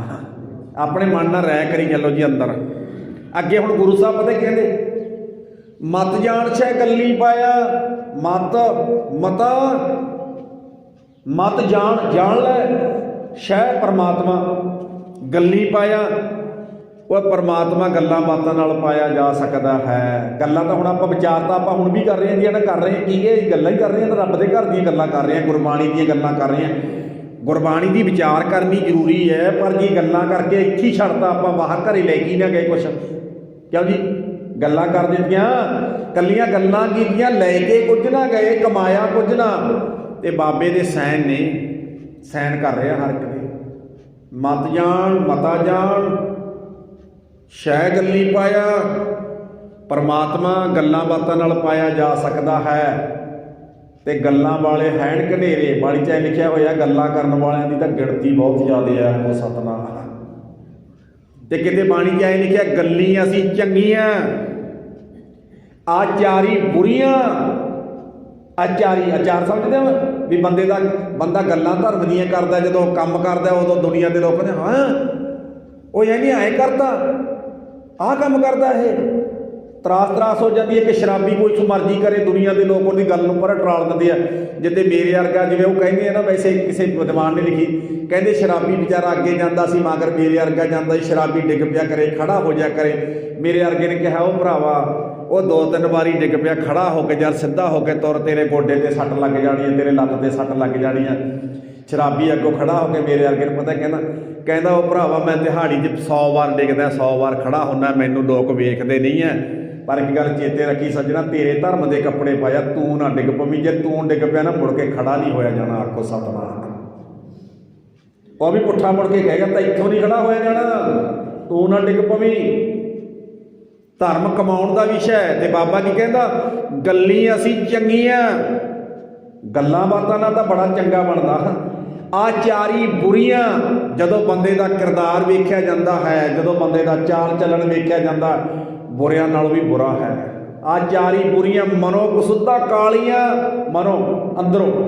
ਬਾਬੇ ਦੇ ਬਚਨ ਹੈ ਜੀ, ਗੁਰੂ ਨਾਨਕ ਪਾਤਸ਼ਾਹ ਦਾ ਵੀ, ਮਨੋ ਕਸੁੱਧਾ ਕਾਲੀਆਂ, ਬਾਹਰ ਚਿੱਟਵੀਆਂ। ਕਹਿਣ ਲੱਗੇ ਬਾਹਰ ਚਿੱਟੇ ਕੱਪੜੇ ਪਾ ਕੇ, ਮਾਲਾ ਮੂਲਾ ਪਾ ਕੇ, ਧਰਮ ਦਾ ਬਾਣਾ ਪਾ ਕੇ, ਬਾਹਰ ਚਿੱਟਵੀਆਂ, ਰੀਸਾਂ ਕਰੈ ਤਨਾੜੀਆਂ, ਜੋ ਦਰ ਸੇਵੈ ਖੜੀਆਂ। ਕਹਿਣ ਲੱਗੇ ਰੀਸਾਂ ਉਹਨਾਂ ਦੀਆਂ ਕਰਦੇ ਆ ਜਿਹੜੇ ਮਾਲਕ ਦੇ ਦਰ ਦੇ ਉੱਤੇ ਖੜ ਕੇ ਸੇਵਾ ਕਰਦੇ ਆ। ਆਖੋ ਸਤਨਾਮ। ਤੇ ਗੱਲਾਂ ਵਾਲਾ ਬੰਦਾ ਬਾਬੇ ਨੂੰ ਪ੍ਰਵਾਨ ਨਹੀਂ ਹੋਇਆ। ਗੱਲਾਂ ਕਰਨ ਵਾਲੇ, ਤੁਸੀਂ ਗੁਰੂ ਘਰ ਦੇ ਵਿੱਚ ਵੀ ਗੱਲਾਂ ਕਰਨ ਵਾਲਾ ਬੰਦਾ, ਕੱਲੀਆਂ ਗੱਲਾਂ ਧਰਮ ਦੀਆਂ ਕਰਨ ਵਾਲਾ, ਧਰਮ ਕਮਾਇਆ ਨਹੀਂ, ਕੱਲੀਆਂ ਗੱਲਾਂ ਕੀਤੀਆਂ, ਉਹ ਬੰਦਾ ਬਾਬੇ ਨੂੰ ਪ੍ਰਵਾਨ ਨਹੀਂ ਹੋਇਆ। 10ਵੇਂ ਪਾਤਸ਼ਾਹ ਦੇ ਜੀਵਨ ਦੇ ਵਿੱਚੋਂ ਤੁਸੀਂ ਘਟਨਾ ਪੜ੍ਹ ਕੇ ਦੇਖੋ। ਭਾਈ ਡੱਲਾ, 10ਵੇਂ ਪਾਤਸ਼ਾਹ ਜਦੋਂ ਆਪ ਜੀ ਨੂੰ ਪਤਾ ਵੀ ਜੰਗਾਂ ਯੁੱਧਾਂ ਦੇ ਸਮੇਂ ਤੋਂ ਬਾਅਦ, ਦੀਨੇ ਕਾਂਗੜ ਦੀ ਧਰਤੀ ਤੋਂ ਬਾਅਦ ਦਮਦਮਾ ਸਾਹਿਬ ਦੀ ਧਰਤੀ ਉੱਤੇ ਪਾਤਸ਼ਾਹ ਆਉਂਦੇ ਆ, ਇਸ ਧਰਤੀ ਨੂੰ ਭਾਗ ਲਾਉਂਦੇ ਆ, ਸਤਿਗੁਰੂ ਜੀ ਦੇ ਪਵਿੱਤਰ ਚਰਨ ਪੈਂਦੇ ਆ। ਕਹਿਣ ਲੱਗੇ ਜਦੋਂ ਸਤਿਗੁਰੂ ਜੀ ਆਏ ਨਾ, ਇੱਥੇ ਗੁਰੂ ਦੇ ਸਿੱਖ ਵੀ ਨਾਲ ਹੈਗੇ, ਜਿਨ੍ਹਾਂ ਨੂੰ ਪਤਾ ਲੱਗੀ ਜਾਂਦਾ ਵੀ ਗੁਰੂ ਸਾਹਿਬ ਮਾਲਵੇ ਦੀ ਧਰਤੀ ਉੱਤੇ ਤਲਵੰਡੀ ਸਾਬੋ, ਇਹਦਾ ਪਹਿਲਾ ਨਾਮ ਹੈ ਤਲਵੰਡੀ ਸਾਬੋ। ਤਾਲ ਜਮਾ ਵੰਡੀ, 2 ਸ਼ਬਦਾਂ ਦਾ ਜੋੜ ਹੈ ਜੀ। 2 ਭਰਾ ਸੀ, 2 ਭਰਾਵਾਂ ਦੀ ਜ਼ਮੀਨ ਸੀ। ਉਹਨਾਂ ਨੇ ਜਦੋਂ ਆਪਸ ਵਿੱਚ ਦੀ ਵੰਡੀ ਨਾ, ਇਹਦਾ ਨਾਮ ਪੈ ਗਿਆ ਤਾਲ। ਮੈਨੇ ਜ਼ਮੀਨ ਹੁੰਦਾ ਤਾਲ, ਵੰਡੀ।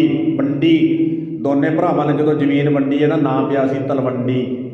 ਪਰ ਜਿੱਦੇ ਸਤਿਗੁਰੂ ਆ ਗਏ ਨਾ, ਪਾਤਸ਼ਾਹ ਨੇ ਆ ਕੇ ਦਮ ਲਿਆ, ਤੇ ਇਹਦਾ ਨਾਮ ਪੈ ਗਿਆ ਦਮਦਮਾ ਸਾਹਿਬ। ਆਖੋ ਸਤਨਾਮ।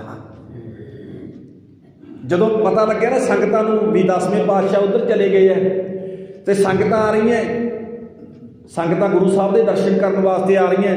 ਕਹਿਣ ਲੱਗੇ ਇੱਥੇ ਰਹਿੰਦਾ ਸੀ ਡੱਲਾ ਚੌਧਰੀ ਰਹਿੰਦਾ ਸੀ। ਜਦੋਂ ਡੱਲਾ ਚੌਧਰੀ ਰਹਿੰਦਾ ਸੀ ਨਾ, ਤੇ ਗੁਰੂ ਸਾਹਿਬ ਨੂੰ ਪਤਾ ਲੱਗਿਆ ਡੱਲੇ ਨੂੰ ਵੀ ਡੱਲੇ ਦੀ ਮਾਂ ਬੜੀ ਸ਼ਰਧਾਲੂ ਸੀ। ਇਹੋ ਜਿਹੀ ਗੱਲ ਨਹੀਂ, ਆਪ ਵੀ ਸ਼ਰਧਾਲੂ ਸੀ। ਕਹਿਣ ਲੱਗੇ ਵੀ ਜਦੋਂ ਡੱਲੇ ਨੂੰ ਪਤਾ ਲੱਗਿਆ, ਡੱਲੇ ਨੇ ਆ ਕੇ ਘਰੇ ਆਪਣੀ ਮਾਤਾ ਨੂੰ ਦੱਸਿਆ, ਮਾਂ ਜਿੱਥੇ ਆਪਾਂ ਰਹਿੰਦੇ ਆ ਇੱਥੇ ਪਾਤਸ਼ਾਹ ਆ ਗਏ, 10ਵੇਂ ਪਾਤਸ਼ਾਹ। ਕਹਿਣ ਲੱਗੀ ਅੱਛਾ ਪੁੱਤ। ਕਹਿਣ ਲੱਗੀ ਫਿਰ ਆਪਾਂ ਨੂੰ ਜਾਣਾ ਚਾਹੀਦਾ, ਆਪਾਂ ਤਾਂ ਚੌਧਰੀ ਆ ਇਲਾਕੇ ਦੇ, ਇੰਨਾ ਆਪਣੇ ਤੁਹਾਨੂੰ ਪਤਾ ਵੀ ਆਪਣਾ ਤਾਂ ਕਈ ਪਿੰਡਾਂ ਦੇ ਚੌਧਰ ਚੱਲਦੀ ਹੈਗੀ। ਉਹ ਕਹਿਣ ਲੱਗੀ ਵੀ ਠੀਕ ਹੈ, ਪਰ ਕਹਿਣ ਲੱਗੇ ਨਾ ਵੀ ਉਹ ਕਹਿੰਦੀ, ਉਹਦੀ ਮਾਤਾ ਕਹਿਣ ਲੱਗੀ ਨਾ, ਪੁਰਾਣੀਆਂ ਬਜ਼ੁਰਗ ਮਾਤਾਵਾਂ ਅੱਜ ਵੀ ਗੁਰਦੁਆਰਾ ਸਾਹਿਬ ਆਉਂਦੀਆਂ, ਤੁਸੀਂ ਵੇਖੋ ਹੈ ਨਾ, ਉਹ ਹੱਥ 'ਚ ਡੋਲੂ ਲੈ ਕੇ ਆਉਂਦੀਆਂ ਦੁੱਧ ਵਾਲਾ, ਤੇ ਜਾਂ ਫਿਰ ਕਈ ਵਾਰੀ ਰਸਤ ਵਾਸਤੇ ਆਟਾ, ਕੁਝ ਨਾ ਕੁਝ ਲੈ ਕੇ ਆਉਂਦੀਆਂ। ਪਤਾ ਕਹਿੰਦੀਆਂ ਸੱਚੇ ਪਾਤਸ਼ਾਹ ਆ ਜਿਹੜਾ ਸਾਡੇ ਘਰੇ ਦਿੱਤਾ ਹੋਇਆ ਤੇਰਾ ਹੈ। ਬਾਬੇ ਨਾਨਕ ਨੂੰ ਐਂ ਕਹਿੰਦਾ, ਕਹਿੰਦੀਆਂ ਪਾਤਸ਼ਾਹ ਇਹ ਤੇਰਾ ਦਿੱਤਾ ਹੋਇਆ, ਅਸੀਂ ਪਹਿਲਾਂ ਤੇਰੇ ਗੁਰਦੁਆਰਾ ਸਾਹਿਬ ਦੇ ਕੇ ਨਾ ਆਪਣੇ ਘਰੇ ਰੋਟੀ ਫੇਰ ਬਣਾਵਾਂਗੇ, ਆਖੋ ਸਤਿਨਾਮ। ਐਂ ਲੈ ਕੇ ਆਉਂਦੀਆਂ ਸੀ। ਤੇ ਉਹ ਕਹਿੰਦੀ ਪੁੱਤ ਗੁਰੂ ਕੋਲੇ ਜਾਣਾ ਖਾਲੀ ਹੱਥ ਨਹੀਂ ਜਾਈਦਾ ਹੁੰਦਾ। ਪਾਤਸ਼ਾਹ ਕੋਲੇ ਆਪਾਂ ਇਲਾਕੇ ਦੇ ਚੌਧਰੀ ਹੈ, ਆਪਣੇ ਕੋਲੇ ਇੰਨਾ ਕਾਡਾ ਕਾਰੋਬਾਰ ਹੈ, ਆਪਾਂ ਚੱਲਣਾ ਲਾਜ਼ਮੀ ਹੈ, ਕੋਈ ਗੱਲ ਨਹੀਂ। ਕਹਿਣ ਲੱਗੇ ਨਾ ਜੀ ਉਹਨਾਂ ਨੇ ਪ੍ਰਸ਼ਾਦਾ ਤਿਆਰ ਕੀਤਾ, ਖੀਰ ਪ੍ਰਸ਼ਾਦ ਵਗੈਰਾ ਸਾਰਾ ਕੁਛ ਬਣਾਇਆ ਗੁਰੂ ਸਾਹਿਬ ਦੇ ਸੰਗਤਾਂ ਦੇ ਛਕਣ ਵਾਸਤੇ। ਚਲੇ ਗਏ ਜੀ। ਜਦੋਂ ਚਲੇ ਗਏ ਨਾ ਪਾਤਸ਼ਾਹ ਇੱਦਾਂ ਤਖਤ 'ਤੇ ਵਿਰਾਜਮਾਨ ਹੈ ਤੇ ਸਾਰਾ ਕੁਛ ਲੈ ਕੇ ਚਲੇ ਗਏ। ਤੇ ਜਦੋਂ ਆ ਕੇ ਡੱਲੇ ਨੇ ਗੁਰੂ ਸਾਹਿਬ ਦੇ ਦਰਸ਼ਨ ਕੀਤੇ ਨਾ ਤੇ ਡੱਲਾ ਹੈਰਾਨ ਹੋ ਗਿਆ।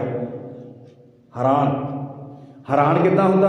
ਹੁਣ ਡੱਲਾ ਅਨੰਦਪੁਰ ਸਾਹਿਬ ਵੀ ਜਾਂਦਾ ਰਿਹਾ, ਗੁਰੂ ਸਾਹਿਬ ਦੇ ਦਰਸ਼ਨ ਕਰਦਾ ਰਿਹਾ।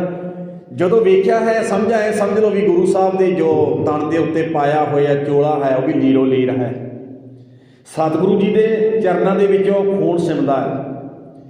ਸਾਰਾ ਕੁਛ ਇੱਦਾਂ ਵੇਖਿਆ ਨਾ ਜਦੋਂ, ਤੇ ਬਾਕੀ ਸਿਰੇ ਤੁਹਾਨੂੰ ਪਤਾ ਵੀ ਅੱਜ ਨਾਲ ਕੋਈ ਨਹੀਂ, ਨਾ ਘੋੜਾ ਨਾ ਜੋੜਾ ਨਾ ਫੌਜਾਂ। ਸਾਰਾ ਕੁਛ ਨਮਸਕਾਰ ਕਰਕੇ ਮੱਥਾ ਟੇਕ ਕੇ ਜਦੋਂ ਖੜਾ ਹੋਇਆ ਪਾਤਸ਼ਾਹ ਵੱਲ ਨੂੰ ਇੱਦਾਂ ਹੀ ਦੇਖੀ ਗਿਆ ਹੈ।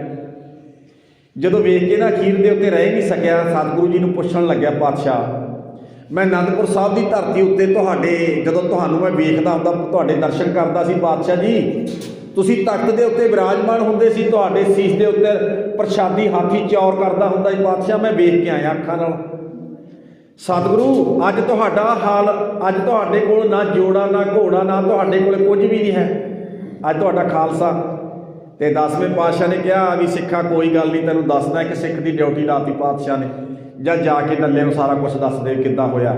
ਅੱਜ ਵਾਲਾ ਤਾਂ ਕੰਮ ਨਹੀਂ ਸੀਗਾ ਵੀ ਫੋਨ ਕਰਕੇ ਦੱਸ ਦਿੰਦੇ ਵੀ ਉੱਦਾਂ ਅਨੰਦਪੁਰ ਸਾਹਿਬ ਨੂੰ ਘੇਰਾ ਪਿਆ ਫੌਜਾਂ ਨੇ, ਇੱਦਾਂ ਸਾਰਾ ਕੁਛ ਉਹਨੂੰ ਪਤਾ ਨਹੀਂ ਸੀਗਾ। ਕਹਿਣ ਲੱਗੇ ਜਦੋਂ ਸਿੱਖ ਨੇ ਬਾਹਰ ਲਿਜਾ ਕੇ ਦੱਸਿਆ ਨਾ ਵੀ ਇੱਦਾਂ ਘੇਰਾ ਪਿਆ, ਫਿਰ ਜੰਗ ਹੋਇਆ, ਗੁਰੂ ਸਾਹਿਬ ਦੇ 4 ਪੁੱਤ ਸ਼ਹੀਦ ਹੋ ਗਏ, ਸਤਿਕਾਰਯੋਗ ਮਾਤਾ ਜੀ ਸ਼ਹੀਦ ਹੋ ਗਏ। ਤੇ ਉਸ ਤੋਂ ਬਾਅਦ ਜੋ ਸਾਰੀ ਵਾਰਤਾਲਾਪ ਦੱਸਣ ਤੋਂ ਬਾਅਦ ਗੁਰੂ ਸਾਹਿਬ ਦੀਨੇ ਕਾਂਗੜ ਦੀ ਧਰਤੀ ਤੋਂ ਇੱਥੇ ਆਏ ਹੈ। ਜਦੋਂ ਇੱਦਾਂ ਦੱਸਿਆ ਸਾਰਾ ਕੁਛ ਤੇ ਡੱਲਾ ਆ ਕੇ ਤੇ 10ਵੇਂ ਪਾਤਸ਼ਾਹ ਨੂੰ ਕਹਿੰਦਾ, ਸੱਚੇ ਪਾਤਸ਼ਾਹ ਜੀ ਵੈਸੇ ਗੁਰੂ ਭੁੱਲ ਨਹੀਂ ਕਰਦਾ ਤੇ ਗੁਰੂ ਗਲਤੀ ਵੀ ਨਹੀਂ ਕਰਦਾ, ਭੁੱਲਣ ਅੰਦਰ ਸਭ ਕੋ ਭੁੱਲ ਗੁਰੂ ਕਰਤਾ। ਸਾਰਾ ਸੰਸਾਰ ਭੁੱਲ ਸਕਦਾ, ਇੱਕ ਪਰਮਾਤਮਾ ਤੇ ਗੁਰੂ ਨਹੀਂ ਭੁੱਲਦਾ। ਪਾਤਸ਼ਾਹ ਤੁਸੀਂ ਭੁੱਲ, ਮੈਨੂੰ ਲੱਗਦਾ ਤੁਸੀਂ ਕੋਈ ਭੁੱਲ ਕਰਕੇ ਆਓਗੇ ਜਿਹੜਾ ਅੱਜ ਤੁਹਾਡਾ ਹਾਲ ਹੋ ਗਿਆ। ਸਤਿਗੁਰੂ ਜੀ ਹੱਸ ਪਏ। ਪਾਤਸ਼ਾਹ ਕਹਿਣ ਲੱਗੇ, ਹੁਣ ਸਤਿਗੁਰੂ ਜੀ ਨੇ ਚਿਹਰਾ ਪੜ੍ਹ ਲਿਆ ਡੱਲੇ ਦਾ, ਚਿਹਰਾ ਪੜ੍ਹ ਕੇ ਕਹਿੰਦਾ, ਮਹਾਰਾਜ ਤੁਸੀਂ ਇੱਦਾਂ ਲੱਗਦਾ ਵੀ ਤੁਸੀਂ ਕੋਈ ਭੁੱਲ ਕਰਕੇ ਲੱਗਦੇ ਹੋ, ਜੇ ਤੁਸੀਂ ਭੁੱਲ ਨਾ ਕਰਦੇ ਮਹਾਰਾਜ ਤੁਹਾਨੂੰ ਅੱਜ ਆਹ ਦਿਨ ਨਹੀਂ ਸੀ ਦੇਖਣੇ ਪੈਣੇ। ਕਿ ਸਿੱਖ ਕਿਹਨੂੰ ਕਹਿ ਰਿਹਾ? ਗੁਰੂ ਨੂੰ। ਤੁਹਾਨੂੰ ਆਹ ਦਿਨ ਨਹੀਂ ਸੀ ਦੇਖਣੇ ਪੈਣੇ। ਸਤਿਗੁਰੂ ਸੱਚੇ ਪਾਤਸ਼ਾਹ ਪੁੱਛਦੇ ਆ, ਡੱਲਿਆ ਇਹੋ ਜਿਹੀ ਕੀ ਭੁੱਲ ਹੋ ਗਈ ਮੈਥੋਂ, ਇਹੋ ਜਿਹੀ ਕੀ ਭੁੱਲ ਹੋ ਗਈ ਦੱਸ। ਕਹਿਣ ਲੱਗਿਆ, ਪਾਤਸ਼ਾਹ ਭੁੱਲੇ ਹੋ ਗਈ, ਤੁਸੀਂ ਮੈਨੂੰ ਕਿਉਂ ਨਹੀਂ ਯਾਦ ਕੀਤਾ? ਜਦੋਂ ਤੁਹਾਡੇ ਤੇ ਦੁਸ਼ਮਣਾਂ ਨੇ ਘੇਰਾ ਪਾਇਆ, 8 ਮਹੀਨਿਆਂ ਦਾ ਘੇਰਾ ਰਿਹਾ, ਮਹਾਰਾਜ ਮੈਨੂੰ ਕਿਉਂ ਨਹੀਂ ਯਾਦ ਕੀਤਾ? ਮੈਨੂੰ ਸੁਨੇਹਾ ਭੇਜ ਦੇ ਪਾਤਸ਼ਾਹ। ਤੇ ਸਤਿਗੁਰੂ ਜੀ ਕਹਿਣ ਲੱਗੇ, ਜੇ ਤੈਨੂੰ ਸੁਨੇਹਾ ਭੇਜ ਦਿੰਦੇ ਤੂੰ ਕੀ ਕਰਨਾ ਸੀ? ਕਹਿੰਦਾ, ਪਾਤਸ਼ਾਹ ਮੇਰੇ ਕੋਲੇ, ਮੈਂ ਬੋਲਦਾ ਭਾਵਨਾ ਨਾਲ ਹੈ, ਪਤਾ ਹੀ ਕਹਿੰਦਾ, ਪਾਤਸ਼ਾਹ ਤੁਹਾਡੀ ਕਿਰਪਾ ਦਾ ਸਦਕਾ ਆ ਵੇਖੋ ਮੇਰੇ ਕੋਲੇ ਕਿੰਨੀਆਂ ਫੌਜਾਂ ਹੈ, 5 ਤੇ ਵੱਡੇ ਜਰਨੈਲ ਹੈ ਮੇਰੇ ਕੋਲੇ ਐਡੀਆਂ ਫੌਜਾਂ ਨੇ, ਐਡੇ ਮਹਾਨ ਜਰਨੈਲ ਨੇ, ਤੇ ਦੁਸ਼ਮਣਾਂ ਦੇ ਮੂੰਹ ਮੋੜ ਕੇ ਰੱਖ ਦੇਣੇ ਸੀ ਮਹਾਰਾਜ। ਨਾ ਤੁਹਾਨੂੰ ਪੁੱਤ ਸ਼ਹੀਦ ਕਰਾਉਣੇ ਪੈਣੇ ਸੀ ਤੇ ਨਾ ਤੁਹਾਨੂੰ ਮਾਤਾ ਸ਼ਹੀਦ ਕਰਾਉਣੀ ਪੈਣੀ ਸੀ ਮਹਾਰਾਜ। ਤੁਹਾਨੂੰ ਅੱਜ ਆਹ ਦਿਨ ਨਹੀਂ ਸੀ ਦੇਖਣੇ ਪੈਣੇ ਜੇ ਕਿਤੇ ਤੁਸੀਂ ਮੈਨੂੰ ਤੇ ਮੇਰੀਆਂ ਫੌਜਾਂ ਨੂੰ ਬੁਲਾ ਲੈਂਦੇ। ਜਦੋਂ ਐਂ ਗੱਲਾਂ ਕਰੀ ਜਾਂਦਾ ਨਾ, ਗੱਲਾਂ ਕਰੀ ਗਿਆ ਤੇ ਐਨੇ ਫਿਰ ਕਲਗੀਧਰ ਪਾਤਸ਼ਾਹ ਮਹਾਰਾਜ ਦੇ ਚੋਜ, ਉਹ ਦਰਬਾਰ ਦੇ ਵਿੱਚ ਇੱਦਾਂ ਦੀਆਂ ਗੱਲਾਂ ਕਰਦਾ ਤੇ ਐਨੇ ਨੂੰ ਇੱਕ ਗੁਰੂ ਦਾ ਸਿੱਖ ਆ ਜਿਹਦਾ ਨਾਮ ਭਾਈ ਉਦੇ ਸਿੰਘ ਹੈ, ਮਿਸਤਰੀ ਸਿੰਘ ਹੈ, ਇਹ ਲਾਹੌਰ ਦਾ ਰਹਿਣ ਵਾਲਾ ਹੈ। ਇਹਨੇ ਬੰਦੂਕ ਤਿਆਰ ਕੀਤੀ, ਤਿਆਰ ਕਰਕੇ ਕਹਿਣ ਲੱਗਿਆ 10ਵੇਂ ਪਾਤਸ਼ਾਹ ਨੂੰ ਭੇਟ ਕਰਨੀ ਹੈ। ਭੇਟ ਵੀ 10ਵੇਂ ਪਾਤਸ਼ਾਹ ਨੂੰ ਕਰਨੀ ਹੈ। ਕਹਿਣ ਲੱਗੇ, ਇਹ ਵੀ ਪੁੱਛਦਾ ਪਛਾਉਂਦਾ ਸਤਿਗੁਰੂ ਦੇ ਬਾਰੇ ਪੁੱਛਦਾ ਕਰਦਾ ਤੇ ਦਮਦਮਾ ਸਾਹਿਬ ਦੀ ਧਰਤੀ ਉੱਤੇ ਪਹੁੰਚ ਗਿਆ। ਤੇ ਡੱਲਾ ਵੀ ਗੁਰੂ ਸਾਹਿਬ ਦੇ ਅੱਗੇ ਇੱਦਾਂ ਦੀਆਂ ਗੱਲਾਂ ਕਰਦਾ, ਮਹਾਰਾਜ ਜੇ ਕਿਤੇ ਤੁਸੀਂ ਮੈਨੂੰ ਸੁਨੇਹਾ ਭੇਜਿਆ ਹੁੰਦਾ ਮੈਂ ਆਪਣੇ ਜਰਨੈਲ ਲੈ ਕੇ ਆ ਜਾਂਦਾ ਤੇ ਦੁਸ਼ਮਣਾਂ ਦੇ ਪਾਸੇ ਮੋੜ ਦੇਣੇ ਸੀ, ਇਹਨਾਂ ਨੇ ਮੂੰਹ ਮੋੜ ਦੇਣੇ ਸੀ, ਤੁਹਾਨੂੰ ਅੱਜ ਆਹ ਦਿਨ ਨਹੀਂ ਸੀ ਦੇਖਣੇ ਪੈਣੇ। ਤੇ ਉਸ ਭਾਈ ਉਦੈ ਸਿੰਘ ਨੇ ਲਿਆ ਕੇ ਬੰਦੂਕ 10ਵੇਂ ਪਾਤਸ਼ਾਹ ਦੇ ਚਰਨਾਂ ਵਿੱਚ ਭੇਟਾ ਰੱਖ ਕੇ ਨਾ, ਭੇਟਾ ਰੱਖ ਕੇ ਅਰਦਾਸ ਕਰਕੇ ਨਮਸਕਾਰ ਕਰਕੇ ਖੜਾ ਹੋ ਗਿਆ। ਖੜਾ ਹੋ ਕੇ ਕਹਿੰਦਾ ਪਾਤਸ਼ਾਹ ਕਿਰਪਾ ਕਰਿਓ ਗਰੀਬ ਦੀ ਭੇਟਾ ਪ੍ਰਵਾਨ ਕਰ ਲਿਓ। 10ਵੇਂ ਪਾਤਸ਼ਾਹ ਨੂੰ ਕਹਿੰਦਾ ਉਦੈ ਸਿੰਘ, ਤੇ 10ਵੇਂ ਪਾਤਸ਼ਾਹ ਕਹਿਣ ਲੱਗੇ ਉਦੈ ਸਿਆਂ, ਹਾਂ ਮਹਾਰਾਜ ਸੱਜਣਾ, ਇਹ ਤਾਂ ਜਿੱਦਣ ਤੂੰ ਨਾ ਭਾਵਨਾ ਦੇ ਨਾਲ ਅਰਦਾਸ ਕਰਕੇ ਬਣਾਉਣੀ ਸ਼ੁਰੂ ਕਰ ਦਿੱਤੀ ਸੀ, ਤੇਰੀ ਭੇਟਾ ਤਾਂ ਉਦੋਂ ਦੀ ਪ੍ਰਵਾਨ ਹੈ। ਠੀਕ ਹੈ, ਤੂੰ ਅੱਜ ਲਿਆ ਕੇ ਗੁਰੂ ਨੂੰ ਭੇਟ ਕਰ ਦਿੱਤੀ ਹੈ, ਆਖੋ ਸਤਨਾਮ। ਤੇ 10ਵੇਂ ਪਾਤਸ਼ਾਹ ਕਹਿਣ ਲੱਗੇ ਚੰਗਾ ਇੱਦਾਂ ਕਰ ਵੀ ਮੈਨੂੰ ਹੱਥ 'ਚ ਫੜਾ ਤੇਰੀ ਜਿਹੜੀ ਤੂੰ ਭੇਟਾ ਲੈ ਕੇ ਆਇਆ। ਕਹਿਣ ਲੱਗੇ ਨਾ ਬੰਦੂਕ 10ਵੇਂ ਪਾਤਸ਼ਾਹ ਦੇ ਹੱਥ 'ਚ ਫੜਾਤੀ। ਜਦੋਂ 10ਵੇਂ ਪਾਤਸ਼ਾਹ ਦੇ ਹੱਥ 'ਚ ਬੰਦੂਕ ਫੜਾਤੀ ਨਾ, ਤੇ 10ਵੇਂ ਪਾਤਸ਼ਾਹ ਪੁੱਛਦੇ ਆ ਉਦੈ ਸਿੰਘ, ਉਹ ਇਹ ਬੰਦਾ ਮਾਰ ਦਿੰਦੀ ਹੈ ਜਿਹੜਾ ਤੂੰ ਇਹ ਬਣਾ ਕੇ ਲੈ ਕੇ ਆਇਆ, ਬੰਦਾ ਮਾਰ ਦਿੰਦੀ ਹੈ? ਕਹਿੰਦਾ ਪਾਤਸ਼ਾਹ ਇਹਦੇ ਵਾਸਤੇ ਤਾਂ ਬਣਾ ਕੇ ਲੈ ਕੇ ਆਉਂਦੀ ਹੈ। ਪਾਤਸ਼ਾਹ ਕਹਿਣ ਲੱਗੇ ਪਰਖ ਕਰਕੇ ਲੈ ਕੇ ਆਉਂਦੀ ਹੈ? ਪਰਖੀ ਹੈ, ਬਣਾ ਕੇ ਚਲਾ ਕੇ ਦੇਖੀ ਹੈ, ਪਰਖ ਕਰਕੇ ਦੇਖੀ ਹੈ? ਕਹਿੰਦਾ ਨਾ ਮਹਾਰਾਜ। ਪਤਾ ਕੀ ਕਹਿੰਦਾ? ਕਹਿੰਦਾ ਪਾਤਸ਼ਾਹ ਮੇਰਾ ਕੰਮ ਸੀ ਬਣਾਉਣਾ, ਮੈਂ ਬਣਾ ਕੇ ਤੁਹਾਨੂੰ ਭੇਟ ਕਰ ਦਿੱਤੀ ਹੈ, ਪਰਖਣਾ ਕੰਮ ਮੇਰਾ ਨਹੀਂ ਹੈ ਪਾਤਸ਼ਾਹ, ਪਰਖਣ ਵਾਲਾ ਕੰਮ ਤਾਂ ਤੁਹਾਡਾ ਹੈ। ਜਦੋਂ ਉਹਨੇ ਇੱਦਾਂ ਕਹਿ ਦਿੱਤਾ ਨਾ ਪਰਖਣ ਵਾਲਾ ਕੰਮ ਤੁਹਾਡਾ ਹੈ, ਤੇ 10ਵੇਂ ਪਾਤਸ਼ਾਹ ਕਹਿਣ ਲੱਗੇ ਫਿਰ ਠੀਕ ਹੈ ਕੋਈ ਗੱਲ ਨਹੀਂ, ਫਿਰ ਪਰਖਣੀ ਚਾਹੀਦੀ ਹੈ। ਤੇ ਉਦੈ ਸਿੰਘ ਵੀ ਕਹਿੰਦਾ ਪਾਤਸ਼ਾਹ ਜੇ ਕਿਤੇ ਤੁਸੀਂ ਮੇਰੇ ਸਾਹਮਣੇ ਪਰਖ ਕੇ ਦੇਖੋ ਨਾ ਮਹਾਰਾਜ, ਮੈਨੂੰ ਵੀ ਪਤਾ ਲੱਗ ਜਾਵੇ ਜੋ ਮੈਂ ਬੰਦੂਕ ਗੁਰੂ ਸਾਹਿਬ ਨੂੰ ਭੇਟ ਕੀਤੀ ਆ ਉਹ ਕਿੱਦਾਂ ਚੱਲਦੀ ਹੈ, ਮੈਨੂੰ ਵੀ ਪਤਾ ਲੱਗ ਜਾਏ। ਤੇ 10ਵੇਂ ਪਾਤਸ਼ਾਹ ਵੀ ਡੱਲੇ ਨੂੰ ਕਹਿੰਦੇ ਡੱਲਿਆ ਆ ਭੇਟਾ ਕੀਤੀ ਹੈ ਬੰਦੂਕ ਉਦੈ ਸਿੰਘ ਨੇ, ਪਰਖਣੀ ਚਾਹੀਦੀ ਹੈ ਕਿ ਨਹੀਂ? ਤੇ ਡੱਲਾ ਵੀ ਅੱਗੋਂ ਬੋਲ ਕੇ ਕਹਿੰਦਾ ਹਾਂ ਮਹਾਰਾਜ ਤੁਹਾਨੂੰ ਪਰਖਣੀ ਚਾਹੀਦੀ ਹੈ। ਤੇ ਪਾਤਸ਼ਾਹ ਕਹਿਣ ਲੱਗੇ ਫਿਰ ਕਿਹਦੇ ਪਰਖਾਂ, ਕਿਉਂਕਿ ਆਪਣੇ ਦੁਸ਼ਮਣ ਬੰਦੇ ਆ, ਨਾ ਤਾਂ ਪਸ਼ੂ ਪੰਛੀ ਆਪਾਂ ਨੂੰ ਕੁਛ ਕਹਿੰਦੇ ਆ, ਨਾ ਕੋਈ ਜਾਨਵਰ ਦਰਖਤ ਕੁਛ ਕਹਿੰਦੇ ਆ, ਕਿਹਦੇ ਤੇ ਪਰਖਣੀ ਚਾਹੀਦੀ ਹੈ? ਤੇ ਡੱਲਾ ਵੀ ਬੋਲ ਕੇ ਕਹਿੰਦਾ ਮਹਾਰਾਜ ਫਿਰ ਬੰਦੇ ਦੀ ਪਰਖਣੀ ਚਾਹੀਦੀ ਹੈ। ਮੂਹਰੋਂ ਬੋਲ ਤਾਂ ਗੱਲਾਂ ਤਾਂ ਕਰੀ ਗਿਆ, ਬੰਦੇ ਤੇ ਪਰਖਣੀ ਚਾਹੀਦੀ ਹੈ। 10ਵੇਂ ਪਾਤਸ਼ਾਹ ਨੇ ਵੀ ਕਿਹਾ ਹਾਂ ਸੱਜਣਾ ਪਰਖਾਂਗਾ ਵੀ ਬੰਦੇ ਤੇ, ਪਰਖਾਂਗਾ ਵੀ ਬੰਦੇ ਤੇ। ਤੇ ਪਾਤਸ਼ਾਹ ਕਹਿਣ ਲੱਗੇ ਨਾ ਲਵੀ ਐਂ ਕਰ ਡੱਲਿਆ, ਹਾਂ ਮਹਾਰਾਜ ਜਾਂ ਜਿਹੜੇ ਜਰਨੈਲਾਂ ਦੀਆਂ ਗੱਲਾਂ ਸੁਣਾਉਂਦੇ ਨੂੰ ਘੰਟਾ ਹੋ ਗਿਆ ਤੈਨੂੰ, ਆਪਣੇ ਜਰਨੈਲਾਂ ਦੀਆਂ ਸਿਫਤਾਂ ਕਰਦੇ ਘੰਟਾ ਹੋ ਗਿਆ ਤੈਨੂੰ, ਜਾਂ ਤੇਰਾ ਜਰਨੈਲ ਲੈ ਕੇ ਆ ਫਿਰ ਆਪਾਂ ਬੰਦੂਕ ਪਰਖੀਏ, ਜਾਂ ਇੱਕ ਲੈ ਕੇ ਆ, ਇੱਕ ਲਿਆਈ। ਚਲਿਆ ਗਿਆ ਜੀ, ਜਾ ਕੇ ਆਪਣੇ ਜਰਨੈਲ ਇਕੱਠੇ ਕਰ ਲਏ। ਜਦੋਂ ਜਰਨੈਲ ਇਕੱਠੇ ਕਰ ਲਏ ਨਾ, ਉਹਨਾਂ ਨੂੰ ਕਹਿੰਦਾ ਵੀ 10ਵੇਂ ਪਾਤਸ਼ਾਹ ਨੂੰ ਕਿਸੇ ਸਿੱਖ ਨੇ ਬੰਦੂਕ ਭੇਟ ਕੀਤੀ ਹੈ, ਉਹ ਗੁਰੂ ਸਾਹਿਬ ਨੇ ਬੰਦੂਕ ਭੇਟ ਪਰਖ ਕੇ ਵੇਖਣੀ, ਚਲਾ ਕੇ ਵੇਖਣੀ ਹੈ, ਤੁਹਾਡੇ ਵਿੱਚੋਂ ਇੱਕ ਜਣਾ ਆਓ ਤੇ ਗੁਰੂ ਸਾਹਿਬ ਨੇ ਤੁਹਾਨੂੰ ਪਤਾ ਬੰਦੂਕ ਪਰਖਣੀ ਹੈ। ਤੇ ਸਾਰੇ ਡੱਲੇ ਨੂੰ ਕਹਿਣ ਲੱਗੇ ਨਾ ਇਕੱਠੇ ਹੋ ਕੇ, ਕਹਿੰਦੀ ਤੁਹਾਡਾ ਦਿਮਾਗ ਠੀਕ ਹੈ? ਜਰਨੈਲ ਸਾਰੇ ਕਹਿੰਦੇ ਤੁਹਾਡਾ ਦਿਮਾਗ ਠੀਕ ਹੈ, ਤੁਹਾਨੂੰ ਐ ਨਹੀਂ ਪਤਾ ਗੁਰੂ ਸਾਹਿਬ ਨੂੰ ਕਹਿ ਦਿਓ ਵੀ ਕਿਸੇ ਕੰਧ ਕੌਲੇ 'ਚ ਮਾਰ ਕੇ ਪਰਖ ਲੈਣ, ਕਿਸੇ ਦਰਖਤ ਦੇ ਡਾਹਣੇ 'ਚ ਮਾਰ ਕੇ ਪਰਖ ਲੈਣ, ਕਿਸੇ ਜਾਨਵਰ ਤੇ ਪਰਖ ਲੈਣ, ਬੰਦੇ ਤੇ ਜ਼ਰੂਰੀ ਪਰਖਣੀ ਹੈ। ਕਹਿੰਦਾ ਨਹੀਂ ਗੁਰੂ ਨਾਲ ਵਾਅਦਾ ਕਰਕੇ ਆਇਆ ਤੇ ਗੁਰੂ ਨੇ ਕਿਹਾ ਪਰਖਣੀ ਹੈ ਤੇ ਬੰਦੇ ਦੀ ਪਰਖਣੀ ਹੈ, ਤੁਹਾਡੇ 'ਚੋਂ ਚਲੋ ਇੱਕ ਜਣਾ। ਉਹ ਕਹਿਣ ਲੱਗੇ ਜੀ ਚੰਗਾ ਫਿਰ ਸਾਨੂੰ 10 ਮਿੰਟ ਦੇ ਦਿਓ, ਅਸੀਂ ਰਾਏ ਕਰਕੇ ਦੱਸ ਦਿੰਦੇ ਹਾਂ ਵੀ ਕਿਹੜਾ ਜਾਊ।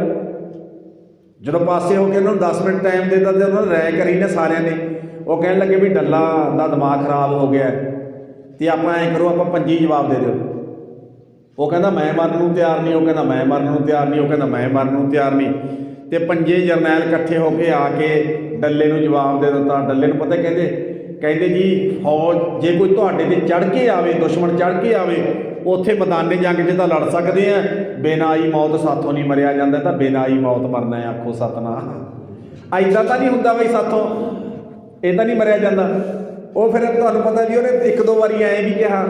ਉਹ ਕਹਿੰਦਾ ਓਏ ਸੱਜਣੋ 10ਵੇਂ ਪਾਤਸ਼ਾਹ ਦੇ ਹੱਥ 'ਚ ਬੰਦੂਕ ਹੋਵੇਗੀ, 10ਵੇਂ ਪਾਤਸ਼ਾਹ ਨਿਸ਼ਾਨਾ ਚਲਾਉਣਗੇ, ਉਹ ਜਦੋਂ 10ਵੇਂ ਪਾਤਸ਼ਾਹ ਦੇ ਹੱਥੋਂ ਮਰੋਗੇ ਉਹ ਸਿੱਧੇ ਸੁਰਗ ਨੂੰ ਜਾਓਗੇ, ਤੇ ਬਾਕੀ ਜਿਹੜੇ ਮਾਏ ਜਗੀਰਾਂ ਦੇਵਾਂਗਾ, ਮਾਇਆ ਦੇਵਾਂਗਾ, ਉਹਦੇ ਪਰਿਵਾਰ ਨੂੰ ਪੈਸਾ ਦੇਵਾਂਗਾ। ਤੇ 5 ਰਾਏ ਕਰਕੇ ਕਹਿੰਦੇ 10ਵੇਂ ਪਾਤਸ਼ਾਹ ਨੇ ਮਾਰ ਕੇ ਫੈਰ ਪਰੇ ਸਿੱਟਦੇ ਨੇ, ਮਰੇ ਪਏ ਦੇ ਮਾਰੀ ਪਾਈ ਜਾਏ ਸਰੋਪੇ, ਆਖੋ ਸਤਨਾਮ। ਨਾ ਇਹ ਨਹੀਂ ਕੰਮ ਸਾਥੋਂ ਹੁੰਦਾ। ਤੇ ਉਸ ਸਮੇਂ ਜਦੋਂ ਫਿਰ ਕਹਿੰਦਾ ਓਏ 10ਵੇਂ ਪਾਤਸ਼ਾਹ ਦੇ ਹੱਥੋਂ ਮਰੋਗੇ ਸੁਰਗ ਨੂੰ ਜਾਓਗੇ, ਸਿੱਧਾ ਸਵਰਗਾਂ ਨੂੰ ਜਾਓਗੇ, ਤੁਹਾਡਾ ਜਨਮ ਮਰਨ ਕੱਟਿਆ ਜਾਊਗਾ। 5 ਇਕੱਠੇ ਹੋ ਕੇ ਕਹਿੰਦੇ ਤੈਨੂੰ ਕਿਹੜਾ ਸਵਰਗ ਕੌੜਾ ਲੱਗਦਾ, ਫਿਰ ਤੂੰ ਖੜ ਜਾ ਨਾ ਜਾ ਕੇ, ਤੂੰ ਖੜ ਜਾ। ਐਂ ਸਮਝ ਲਓ ਜੀ ਸਾਰੀ ਫੌਜ ਦੇ ਵਿੱਚੋਂ ਇੱਕ ਵੀ ਤਿਆਰ ਨਹੀਂ ਹੋਇਆ, ਸਾਰਿਆਂ ਨੇ ਜਵਾਬ ਦਿੱਤਾ। ਜੋ ਸਾਰਿਆਂ ਨੇ ਜਵਾਬ ਦਿੱਤਾ ਨਾ ਤੇ ਆ ਗਿਆ ਜੀ ਨਿੰਮੋ ਝੂਣਾ ਹੋ ਕੇ 10ਵੇਂ ਪਾਤਸ਼ਾਹ ਦੇ ਕੋਲ। ਜਦ 10ਵੇਂ ਪਾਤਸ਼ਾਹ ਕੋਲ ਆਇਆ ਤੇ ਪਾਤਸ਼ਾਹ ਕਹਿਣ ਲੱਗੇ ਕਿਉਂ ਵੀ ਡੱਲਿਆ, ਆਉਂਦਾ ਤੇਰਾ ਸਿਪਾਹੀ ਕੋਈ, ਆਉਂਦਾ ਤੇਰਾ ਜਰਨੈਲ? ਕਹਿੰਦਾ ਮਹਾਰਾਜ ਕੋਈ ਨਹੀਂ ਆਉਂਦਾ। ਕਿਉਂ ਨਹੀਂ ਆਉਂਦਾ? ਕਹਿੰਦਾ ਪਾਤਸ਼ਾਹ ਸਾਰੇ ਕਹਿੰਦੇ ਆਣ ਆਈ ਮੌਤ ਨਹੀਂ ਮਰਿਆ ਜਾਂਦਾ। 10ਵੇਂ ਪਾਤਸ਼ਾਹ ਕਹਿਣ ਲੱਗੇ ਚੰਗਾ ਜੇ ਤੇਰੇ ਜਰਨੈਲ ਨਹੀਂ ਆਉਂਦੇ, ਤੂੰ ਤਾਂ ਹਾਜ਼ਰ ਹੈ ਨਾ ਗੁਰੂ ਕੋਲੇ, ਤੂੰ ਤਾਂ ਹਾਜ਼ਰ ਹੈ ਗੁਰੂ ਕੋਲੇ, ਚੱਲ ਫਿਰ ਤੂੰ ਖੜ, ਆਪਾਂ ਤੇਰੇ ਤੇ ਪਰਖ ਲੈਂਦੇ ਆ। ਜਦੋਂ ਇੰਨੀ ਗੱਲ ਕਹੀ ਨਾ 10ਵੇਂ ਪਾਤਸ਼ਾਹ ਨੇ, ਤੂੰ ਖੜ ਤੇਰੇ ਤੇ ਪਰਖ ਲੈਂਦੇ ਆ, ਹੱਥ ਜੋੜ ਕੇ ਪਤਾ ਕਹਿੰਦਾ ਪਾਤਸ਼ਾਹ ਬੱਚੇ ਮੇਰੇ ਵੀ ਨਿਆਣੇ ਆ, ਕੰਮ ਤਾਂ ਮੈਥੋਂ ਵੀ ਨਹੀਂ ਹੁੰਦਾ। ਆਖੋ ਸਤਨਾਮ। ਐ ਮਹਾਰਾਜ ਇਹ ਕੰਮ ਤਾਂ ਮੈਥੋਂ ਵੀ ਨਹੀਂ ਹੁੰਦਾ। ਤੇ ਸਤਿਗੁਰੂ ਜੀ ਕਹਿਣ ਲੱਗੇ ਅੱਛਾ ਫਿਰ ਕੱਲੀਆਂ ਗੱਲਾਂ ਹੀ ਸੁਣਾਉਣ ਜਾਣਦਾ ਸੀ ਹੈਂ, ਕੱਲੀਆਂ ਗੱਲਾਂ। ਚੱਲ ਐਂ ਕਰ ਫਿਰ ਚੰਗਾ ਇੱਕ ਕੰਮ ਕਰ, ਜਾਂ ਇੱਧਰ ਮੇਰਾ ਖਾਲਸਾ ਬੈਠਾ ਮਗਰਲੇ ਪਾਸੇ ਤੰਬੂ ਦੇ ਵਿੱਚ, ਜਾਂ ਆਵਾਜ਼ ਮਾਰ ਜਾ ਕੇ, ਆਵਾਜ਼ ਮਾਰ ਜਾ ਕੇ। ਭਾਈ ਵੀਰ ਸਿੰਘ, ਭਾਈ ਧੀਰ ਸਿੰਘ ਦੋਨੇ ਦਸਤਾਰਾਂ ਸਜਾ ਰਹੇ ਸੀ। ਉਹਨੇ ਜਾ ਕੇ ਆਵਾਜ਼ ਮਾਰੀ, ਉਹ ਗੁਰੂ ਦੇ ਸਿੱਖੋ ਤੁਹਾਨੂੰ 10ਵੇਂ ਪਾਤਸ਼ਾਹ ਨੇ ਬੁਲਾਇਆ ਹੈ, ਇੱਕ ਜਣਾ ਆਓ। ਆਵਾਜ਼ ਇੱਕ ਨੂੰ ਮਾਰੀ, ਭੱਜੇ ਦੋ ਭੱਜੇ। ਹੱਥ ਵਿੱਚ ਉੱਦਾਂ ਪੱਗ ਦੇ ਲੜ ਨੇ, ਲੜ ਹਜੇ ਪੂਰੇ ਲਾਏ ਨਹੀਂ ਸੀ, ਭੱਜ ਕੇ ਆਏ। ਆ ਕੇ ਨਮਸਕਾਰ ਕਰਕੇ ਗੁਰੂ ਸਾਹਿਬ ਨੂੰ ਕਹਿੰਦੇ ਪਾਤਸ਼ਾਹ ਜੀ ਅਸੀਂ ਤੁਹਾਡੀ ਹਜ਼ੂਰੀ ਵਿੱਚ ਹਾਜ਼ਰ ਹੈ, ਮਹਾਰਾਜ ਦੱਸੋ ਕੀ ਸੇਵਾ ਹੈ। ਪਾਤਸ਼ਾਹ ਕਹਿਣ ਲੱਗੇ ਵੀ ਸੱਜਣੋ ਗੱਲ ਇੰਨੀ ਆ, ਬੰਦੂਕ ਦਾ ਨਿਸ਼ਾਨਾ ਪਰਖਣਾ, ਇੱਕ ਜਣਾ ਖੜੋ। ਕਿਹਾ ਕਹਿੰਦੇ ਇੱਕ ਨੂੰ ਖੜਦੇ ਦੋਨੇ ਆ। ਉਹ ਕਹਿੰਦਾ ਮਹਾਰਾਜ ਮੇਰੇ ਤੇ ਪਰਖੋ, ਕਹਿੰਦਾ ਮੇਰੇ ਤੇ ਪਰਖੋ। ਤੇ ਡੱਲਾ ਵੀ ਕੋਲ ਖਲੋਤਾ ਹੈ। ਤੇ 10ਵੇਂ ਪਾਤਸ਼ਾਹ ਕਹਿਣ ਲੱਗੇ ਨਾ ਡੱਲਿਆ ਵੀਰ ਨੇ ਦੇ ਦਿਆ ਤੈਨੂੰ ਮੇਰੇ ਸਿੱਖ, ਆ ਵੇਖ ਆ ਵੇਖਦੇ ਆ ਮੇਰੇ ਸਿੱਖਾਂ ਵੱਲ ਵੇਖਦਾ, ਮੈਨੂੰ ਇੱਕ ਦੀ ਲੋੜ ਸੀ, ਦੋ ਭੱਜਿਆ ਏ, ਦੋ ਆ ਗਏ। ਉਹ ਕਹਿੰਦਾ ਮੇਰੇ ਤੇ ਪਰਖੋ, ਕਹਿੰਦਾ ਮੇਰੇ ਤੇ ਪਰਖੋ। 10ਵੇਂ ਪਾਤਸ਼ਾਹ ਕਹਿਣ ਲੱਗੇ ਡੱਲਿਆ ਤੂੰ ਤੇ ਤੇਰੀਆਂ ਫੌਜਾਂ ਕੇਵਲ ਕੱਲੀਆਂ ਗੱਲਾਂ ਵਾਲੇ ਆ ਤੇ ਕਰਦੇ ਕੁਝ ਨਹੀਂ ਹੈ। ਆ ਗੁਰੂ ਦਾ ਖਾਲਸਾ ਆਨੰਦਪੁਰ ਸਾਹਿਬ ਨੂੰ ਘੇਰਾ ਪਿਆ, ਉਦੋਂ ਵੀ ਮੇਰੇ ਨਾਲ ਸੀ। ਚਮਕੌਰ ਸਾਹਿਬ ਦੀ ਜੰਗ ਦੇ ਵਿੱਚ ਵੀ ਮੇਰੇ ਨਾਲ ਸੀ। ਮੈਂ ਸਮਝਦਾ ਵੀ ਖਦਰਾਣੇ ਦੀ ਢਾਬ ਦੇ ਉੱਤੇ ਵੀ ਮੇਰੇ ਨਾਲ ਸੀ ਸੱਜਣਾ। ਤੇ ਗੁਰੂ ਸਾਹਿਬ ਨੇ ਨਾ ਜੀ ਉਹਨਾਂ ਦੇ ਉੱਪਰ ਦੀ ਨਿਸ਼ਾਨਾ ਕੱਢ ਦਿੱਤਾ, ਉੱਪਰ ਦੀ। ਤੇ ਸਤਿਗੁਰੂ ਸੱਚੇ ਪਾਤਸ਼ਾਹ ਕਹਿਣ ਲੱਗੇ ਮਤ ਜਾਣ ਸ਼ੈ ਗੱਲੀ ਪਾਇਆ। ਔਰ ਸੱਜਣਾ ਗੱਲਾਂ ਬਾਤਾਂ ਨਾਲ ਪ੍ਰਮਾਤਮਾ ਨਹੀਂ ਪਾਇਆ ਜਾਂਦਾ। ਮਤਾ ਜਾਣ ਸ਼ੈ ਪ੍ਰਮਾਤਮਾ ਗੱਲੀ ਪਾਇਆ, ਗੱਲਾਂ ਬਾਤਾਂ ਨਾਲ ਰੱਬ ਨਹੀਂ ਪਾਇਆ ਜਾ ਸਕਦਾ। ਤੇ ਗੱਲਾਂ ਬੜੀਆਂ ਕਰਦੀ ਹੈ ਦੁਨੀਆ। ਤੇ ਭਾਈ ਗੁਰਦਾਸ ਨੂੰ ਜਦੋਂ ਪੜ੍ਹਦੇ ਨਾ ਭਾਈ ਗੁਰਦਾਸ ਨੂੰ, ਤੇ ਭਾਈ ਗੁਰਦਾਸ ਨੇ ਵੀ ਬੜੀਆਂ ਪਿਆਰੀਆਂ ਉਦਾਹਰਨਾਂ ਦਿੱਤੀਆਂ। ਭਾਈ ਗੁਰਦਾਸ ਕਹਿਣ ਲੱਗੇ ਨਾ ਖੰਡ ਦੀ ਬੋਰੀ ਕੋਲ ਬੈਠੇ ਰਹੋ, ਖੰਡ ਦੀ ਬੋਰੀ ਦੇ ਜਵਾਨ ਨਾਲ ਬਹਿ ਜਾਓ, ਕਹੀ ਜਾਓ ਖੰਡ ਬੜੀ ਮਿੱਠੀ ਹੈ, ਗੱਲਾਂ ਕਰੀ ਜਾਓ। ਬੋਰੀ ਖੋਲੋ ਨਾ, ਮੁੱਠੀ ਭਰੋ ਨਾ, ਮੂੰਹ 'ਚ ਪਾਓ ਨਾ, ਖਾਓ ਨਾ, ਕੱਲੀਆਂ ਗੱਲਾਂ ਕਰੀ ਜਾਓਗੇ ਸੱਜਣਾ ਤੇ ਮੂੰਹ ਮਿੱਠਾ ਨਹੀਂ ਹੋਵੇਗਾ। ਆਖੋ ਸਤਨਾਮ। ਉਹ ਪੋਹ ਦਾ ਮਹੀਨਾ ਹੋਵੇ, ਠੰਡ ਪੈਂਦੀ ਹੋਵੇ, ਕੱਕਰ ਪਿਆ ਹੋਵੇ, ਕੋਰਾ ਜੰਮਿਆ ਹੋਵੇ, ਤੇ ਕੋਈ ਬਜ਼ੁਰਗ ਆਪਣੇ ਬਾਪਾ ਪੁੱਤ ਨੂੰ ਨਾ ਛੋਟੇ ਜਿਹੇ ਪੁੱਤ ਨੂੰ ਗੱਲਾਂ ਸੁਣਾਈ ਜਾਵੇ, ਪੁੱਤ ਅੱਗ ਬਾਲ ਕੇ ਪਾਲਾ ਦੂਰ ਹੋ ਜਾਂਦਾ। ਤੇ ਪੁੱਤ ਨੂੰ ਕੱਲੀਆਂ ਅੱਗ ਦੀਆਂ ਗੱਲਾਂ ਹੀ ਸੁਣਾਈ ਜਾਵੇ, ਅੱਗ ਬਾਲਣ ਵਾਸਤੇ ਨਾ ਲੱਕੜਾਂ ਲਿਆਵੇ, ਨਾ ਮਾਚਿਸ ਲਿਆਵੇ, ਨਾ ਬਾਲੇ ਹੈ ਨਾ, ਗੱਲਾਂ ਕਰਨ ਨਾਲ ਪਾਲਾ ਦੂਰ ਨਹੀਂ ਹੁੰਦਾ। ਆਖੋ ਸਤਨਾਮ। ਭਾਈ ਗੁਰਦਾਸ ਨੇ 3-4 ਉਦਾਹਰਨਾਂ ਦਿੱਤੀਆਂ। ਖਾਂਡ ਕਹੈ ਜੇਵਾ ਨਾ ਸਵਾਦ ਮੀਠੋ ਆਵੈ, ਅਗਨ ਕਹੈ ਸੀਤ ਨਾ ਵਿਨਾਸ਼ ਹੈ। ਕਹਿਣ ਲੱਗੇ ਖਾਂਡ ਕਹੈ, ਖੰਡ ਦੀਆਂ ਗੱਲਾਂ ਕਰੀ ਚੱਲੀ ਸੱਜਣਾ। ਜੇਵਾ ਨਾ ਸਵਾਦ ਮਿੱਠੋ ਆਵੇ, ਜੇਵਾ ਨੂੰ ਸਵਾਦ ਮਿੱਠਾ ਨਹੀਂ ਆਉਣਾ, ਉਦੋਂ ਪਤਾ ਲੱਗਣਾ ਵੀ ਹਾਂ ਖੰਡ ਕਿੰਨੀ ਮਿੱਠੀ ਹੈ, ਇਹਦੀ ਮਹਾਨਤਾ ਕੀ ਹੈ, ਜਦੋਂ ਮੂੰਹ 'ਚ ਪਾਏਗਾ। ਪਰ ਜੇ ਇਕੱਲੀਆਂ ਗੱਲਾਂ ਨਾਲ ਤਾਂ ਕੁਝ ਨਹੀਂ ਹੋਣਾ, ਮੂੰਹ ਨਹੀਂ ਮਿੱਠਾ ਹੋਣ ਲੱਗਿਆ। ਅਗਨ ਕਹੈ ਸੀਤ ਨਾ ਵਿਨਾਸ਼ ਹੈ। ਕਹਿਣ ਲੱਗੇ ਠੰਡ ਨਾਲ ਮਰ ਰਿਹਾ ਹੋਵੇ, ਕੱਲੀਆਂ ਅੱਗ ਦੀਆਂ ਗੱਲਾਂ ਕਰੀ ਜਾਵੇ, ਲੱਕੜਾਂ ਲੈ ਕੇ ਨਹੀਂ ਆਇਆ, ਮਾਚਿਸ ਲੈ ਕੇ ਨਹੀਂ ਆਇਆ, ਅੱਗ ਵਾਲੀ ਕੋਈ ਨਹੀਂ, ਗੱਲਾਂ ਨਾਲ ਪਾਲਾ ਦੂਰ ਨਹੀਂ ਹੁੰਦਾ। ਆਖੋ ਸਤਨਾਮ। ਭਾਈ ਗੁਰਦਾਸ ਨੇ ਦੂਸਰੀ ਉਦਾਹਰਨ ਦਿੱਤੀ ਹੈ ਜੀ। ਕਹਿਣ ਲੱਗੇ ਚੰਦ ਕਹੇ ਤੋ ਉਜਿਆਰੋ ਨਾ ਪ੍ਰਕਾਸ਼ ਹੈ। ਕਹਿਣ ਲੱਗੇ ਚੰਦਨ ਕਹੇ ਤਾਂ ਪ੍ਰਗਟੇ ਨਾ ਸੁਬਾਸ, ਚੰਦ ਕਹੇ ਉਜਿਆਰੋ ਨਾ ਪ੍ਰਕਾਸ਼ ਹੈ। ਕਹਿਣ ਲੱਗੇ ਦੁਨੀਆ ਦੇ ਲੋਕੀ ਚੰਦਨ ਦੀਆਂ ਗੱਲਾਂ ਕਰੀ ਜਾਣ, ਚੰਦਨ 'ਚੋਂ ਖੁਸ਼ਬੂ ਆਉਂਦੀ ਹੈ, ਉਹ ਠੰਡ ਦਿੰਦਾ ਹੈ। ਕਹਿਣ ਲੱਗੇ ਗੱਲਾਂ ਨਾਲ ਨਾ ਚੰਦਨ ਦਾ ਬੂਟਾ ਲੱਗਣ ਲੱਗਿਆ, ਨਾ ਠੰਡ ਆਉਣ ਲੱਗੀ ਹੈ, ਤੇ ਨਾ ਖੁਸ਼ਬੂ ਆਉਣ ਲੱਗੀ ਹੈ। ਚੰਦਨ ਲਿਆ ਕੇ ਲਾਉਣਾ ਪਵੇਗਾ, ਗੱਲਾਂ ਨਾਲ ਕੁਝ ਨਹੀਂ ਹੋਣਾ। ਤੇ ਭਾਈ ਗੁਰਦਾਸ ਨੇ ਕਿਹਾ ਚੰਦਰਮਾ ਦੀਆਂ ਗੱਲਾਂ ਹੀ ਕਰੀ ਜਾਓ, ਵੀ ਚੰਦਰਮਾ ਦੇ ਵਿੱਚੋਂ ਚਾਨਣ ਮਿਲਦਾ ਤੇ ਠੰਡ ਮਿਲਦੀ ਹੈ, ਸਕੂਨ ਮਿਲਦਾ। ਕਹਿਣ ਲੱਗੇ ਚੰਦਰਮਾ ਦੀ ਲੋ ਦੇ ਵਿੱਚ ਜਾ ਕੇ ਕਦੇ ਵੇਖਿਆ ਹੈ ਨਹੀਂ। ਤੀਸਰੀ ਉਦਾਹਰਨ ਦਿੱਤੀ ਭਾਈ ਗੁਰਦਾਸ ਨੇ। ਵੈਦ ਵੈਦ ਕਹੈ ਰੋਗ ਮਿਟਤ ਨਾ ਕਾਹੂ ਕੋ। ਕਹਿਣ ਲੱਗੇ ਬੰਦਾ ਬਿਮਾਰ ਹੋਵੇ, ਬੰਦੇ ਨੂੰ 2-4 ਬਿਮਾਰੀਆਂ ਹੋਣ ਤੇ ਵੈਦ ਦੀਆਂ ਇਕੱਲੀਆਂ ਗੱਲਾਂ ਹੀ ਕਰੀ ਜਾਏ, ਵੈਦ ਦੀਆਂ ਇਕੱਲੀਆਂ ਗੱਲਾਂ ਹੀ ਕਰੀ ਜਾਵੇ ਤੇ ਵੈਦ ਕੋਲੇ ਜਾਵੇ ਨਾ, ਆਪਣੀ ਚੈੱਕਅਪ ਕਰਾ ਕੇ ਉਹ ਤੋਂ ਦਵਾਈ ਨਾ ਲਵੇ। ਵੈਦ ਵੈਦ ਕਹੈ ਰੋਗ ਮਿਟਤ ਨਾ ਕਾਹੂ ਕੋ, ਦਰਬ ਦਰਬ ਕਹੈ ਕੋ ਦਰਬ ਨਾ ਬਿਲਾਸ ਹੈ। ਕਹਿਣ ਲੱਗੇ ਦੁਨੀਆ ਦੇ ਲੋਕ ਪੈਸੇ ਦੀਆਂ ਗੱਲਾਂ ਕਰੀ ਜਾਂਦੇ, ਪੈਸਾ ਪੈਸਾ ਪੈਸਾ, ਹੈ ਨਾ ਜੀ, ਪਰ ਕਹਿਣ ਲੱਗੇ ਪੈਸਾ ਕਮਾਉਣ ਵਾਸਤੇ ਬੰਦਾ ਕੋਈ ਕਾਰੋਬਾਰ ਨਹੀਂ ਤੋਰਦਾ। ਕਹਿਣ ਲੱਗੇ ਸੱਜਣਾ, ਜੇ ਕੋਈ ਕਾਰੋਬਾਰ ਨਹੀਂ ਨਾ ਕਰਦਾ, ਬਿਨਾਂ ਕਾਰੋਬਾਰ ਤੋਂ ਪੈਸਾ ਤੇਰੇ ਘਰੇ ਨਹੀਂ ਆਉਂਦਾ। ਆਖੋ ਸਤਨਾਮ। ਗੱਲਾਂ ਨਾਲ ਤਾਂ ਕੁਛ ਨਹੀਂ ਆਉਣਾ। ਤੇ ਭਾਈ ਗੁਰਦਾਸ ਨੇ ਨਾ ਲਾਸਟ ਤੱਕ ਦਿੱਤੀ, ਤੈਸੇ ਕਹਿਣ ਲੱਗੇ ਨਾ, ਤੈਸੇ ਗੁਰ ਗਿਆਨ ਗੋਸ਼ਟ ਕਹਿਤ ਨਾ ਰਹਿਤ ਪਾਵੇ। ਕਹਿਣ ਲੱਗੇ ਸੱਜਣਾ ਕੱਲੀਆਂ ਗੱਲਾਂ ਨਾਲ ਕੁਛ ਨਹੀਂ ਹੋਣਾ। ਤੈਸੇ ਕਹਿਣ ਲੱਗੇ ਇਸੇ ਤਰ੍ਹਾਂ ਗੱਲਾਂ ਨਾਲ ਠੀਕ ਹੈ ਵੀ ਚਾਹੇ ਕਹੀਂ ਚੱਲ ਗੁਰੂ ਨਾਨਕ ਪਾਤਸ਼ਾਹ ਨੇ ਇੱਦਾਂ ਕੀਤਾ, ਆਹ ਕੀਤਾ, ਬਾਣੀ ਇੱਦਾਂ ਹੈ, ਖੰਡੇ ਬਾਟੇ ਦਾ ਅੰਮ੍ਰਿਤ ਇੱਦਾਂ ਹੈ। ਜੇ ਕਹਿਣ ਲੱਗੇ ਗੁਰਬਾਣੀ ਪੜ੍ਹ ਕੇ, ਗੁਰਬਾਣੀ ਸਮਝ ਕੇ, ਕਹਿਣ ਲੱਗੇ ਕਰਨੀ ਪ੍ਰਧਾਨ ਰਹਿਤ ਉਦੌਤ ਹੈ। ਕਹਿਣ ਲੱਗੇ ਕਰਨੀ ਪ੍ਰਧਾਨ ਹੈ ਸੱਜਣਾ, ਇੱਥੇ ਗੱਲਾਂ ਨਹੀਂ, ਇੱਥੇ ਭਾਵ ਜੋ ਗੁਰੂ ਕਹਿੰਦਾ ਹੈ ਉਹ ਕੰਮ ਕਰਨਾ। ਜੋ ਗੁਰ ਕਹੈ ਸੋਈ ਭਲ ਮਾਨੋ, ਹਰ ਹਰ ਕਥਾ ਨਿਰਾਲੀ ਲਿਖਿਆ ਹੋਇਆ। ਤੇ ਸਤਿਗੁਰੂ ਸੱਚੇ ਪਾਤਸ਼ਾਹ ਜੀ ਕਹਿਣ ਲੱਗੇ ਅਮਲ ਕਰ ਧਰਤੀ, ਬੀਜ ਸ਼ਬਦੋਂ ਕਰ, ਸੱਚ ਕੀ ਆਵ ਨਿਤ ਦੇ ਪਾਣੀ, ਹੋਏ ਕਿਰਸਾਨ ਈਮਾਨ ਜਮਾਈ ਲੈ, ਪਿਸਤ ਦੋਜਕ ਮੂੜੇ ਏਵ ਜਾਣੀ। ਤੇ ਬਾਬਾ ਫਤਿਹ ਕਹਿੰਦਾ ਜੀ ਮਤ ਜਾਣ ਸਹਿ ਗੱਲੀ ਪਾਇਆ। ਮਤਾ ਜਾਣ ਪਰਮਾਤਮਾ ਗੱਲਾਂ ਬਾਤਾਂ ਨਾਲ ਪਾਇਆ ਜਾਂਦਾ ਹੈ, ਨਹੀਂ ਪਾਇਆ ਜਾਂਦਾ, ਗੱਲਾਂ ਬਾਤਾਂ ਨਾਲ ਨਹੀਂ ਪਾਇਆ ਜਾਂਦਾ। ਗੁਰੂ ਦੇ ਦੱਸੇ ਰਸਤੇ ਤੇ ਤੁਰੇਗਾ ਤੇ ਪਰਮਾਤਮਾ ਪਾਉਣ ਦੀ ਗੱਲ ਕੀ ਕਰਦਾ, ਗੁਰੂ ਤੈਨੂੰ ਹੀ ਰੱਬ ਦਾ ਰੂਪ ਬਣਾ ਦੇਵੇਗਾ। ਆਖੋ ਸਤਨਾਮ। ਸੋ ਇਹ ਸੀਗਾ ਜੀ ਅੱਜ ਦਾ ਜੋ ਪਾਵਨ ਸ਼ਬਦ। ਇਹਦੀਆਂ ਰਹਿੰਦੀਆਂ ਵਿਚਾਰਾਂ ਆਪਾਂ ਕੱਲ੍ਹ ਨੂੰ ਕਰਾਂਗੇ। ਤੇ ਸਤਿਗੁਰੂ ਸੱਚੇ ਪਾਤਸ਼ਾਹ ਜੀ ਕਿਰਪਾ ਕਰਨ। ਸਾਡੀ ਕੌਮ ਦੇ ਵਿੱਚ ਵੀ ਬੜੀਆਂ ਗੱਲਾਂ ਕਰਦੇ ਆ ਲੋਕੀ, ਬੜੀਆਂ ਗੱਲਾਂ ਕਰਦੇ ਆ ਤੇ ਗੱਲਾਂ ਬਾਤਾਂ ਦੇ ਨਾਲ ਕੁਝ ਨਹੀਂ ਜੀ ਹੋਣਾ। ਗੱਲ ਗੁਰੂ ਦੀ ਕਮਾਉਣੀ ਪੈਣੀ ਹੈ, ਪਹਿਲਾਂ ਸੁਣਨੀ ਪੈਣੀ ਹੈ, ਉਹਦੇ ਅਮਲ ਕਰਨਾ ਪਵੇਗਾ, ਕਮਾਉਣੀ ਪੈਣੀ ਹੈ। ਫਿਰ ਖਾਲਸਾ ਮੇਰੋ ਰੂਪ ਹੈ, ਬੋਲੋ ਜੀ ਖਾਲਸਾ ਮੇਰੋ ਰੂਪ ਹੈ। ਖਾਸ ਖਾਲਸੇ ਮੈਂ ਹੋ ਕਰੋ ਨਿਵਾਸ। ਗੁਰੂ ਸਾਹਿਬ ਕਹਿਣ ਲੱਗੇ ਸੱਜਣਾ, ਜੇ ਤੂੰ ਗੁਰੂ ਤੇ ਅਮਲ ਕਰੇਂਗਾ ਨਾ, ਫਿਰ ਤੂੰ ਮੇਰੇ ਰੂਪ ਬਣ ਜਾਵੇਗਾ, ਫਿਰ ਤੈਨੂੰ ਮੇਰੇ ਰੂਪ ਮਿਲ ਜਾਣਾ ਹੈ।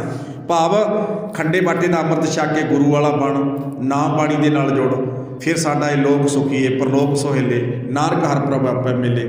ਸਾਰੀ ਸੰਗਤ ਦਾ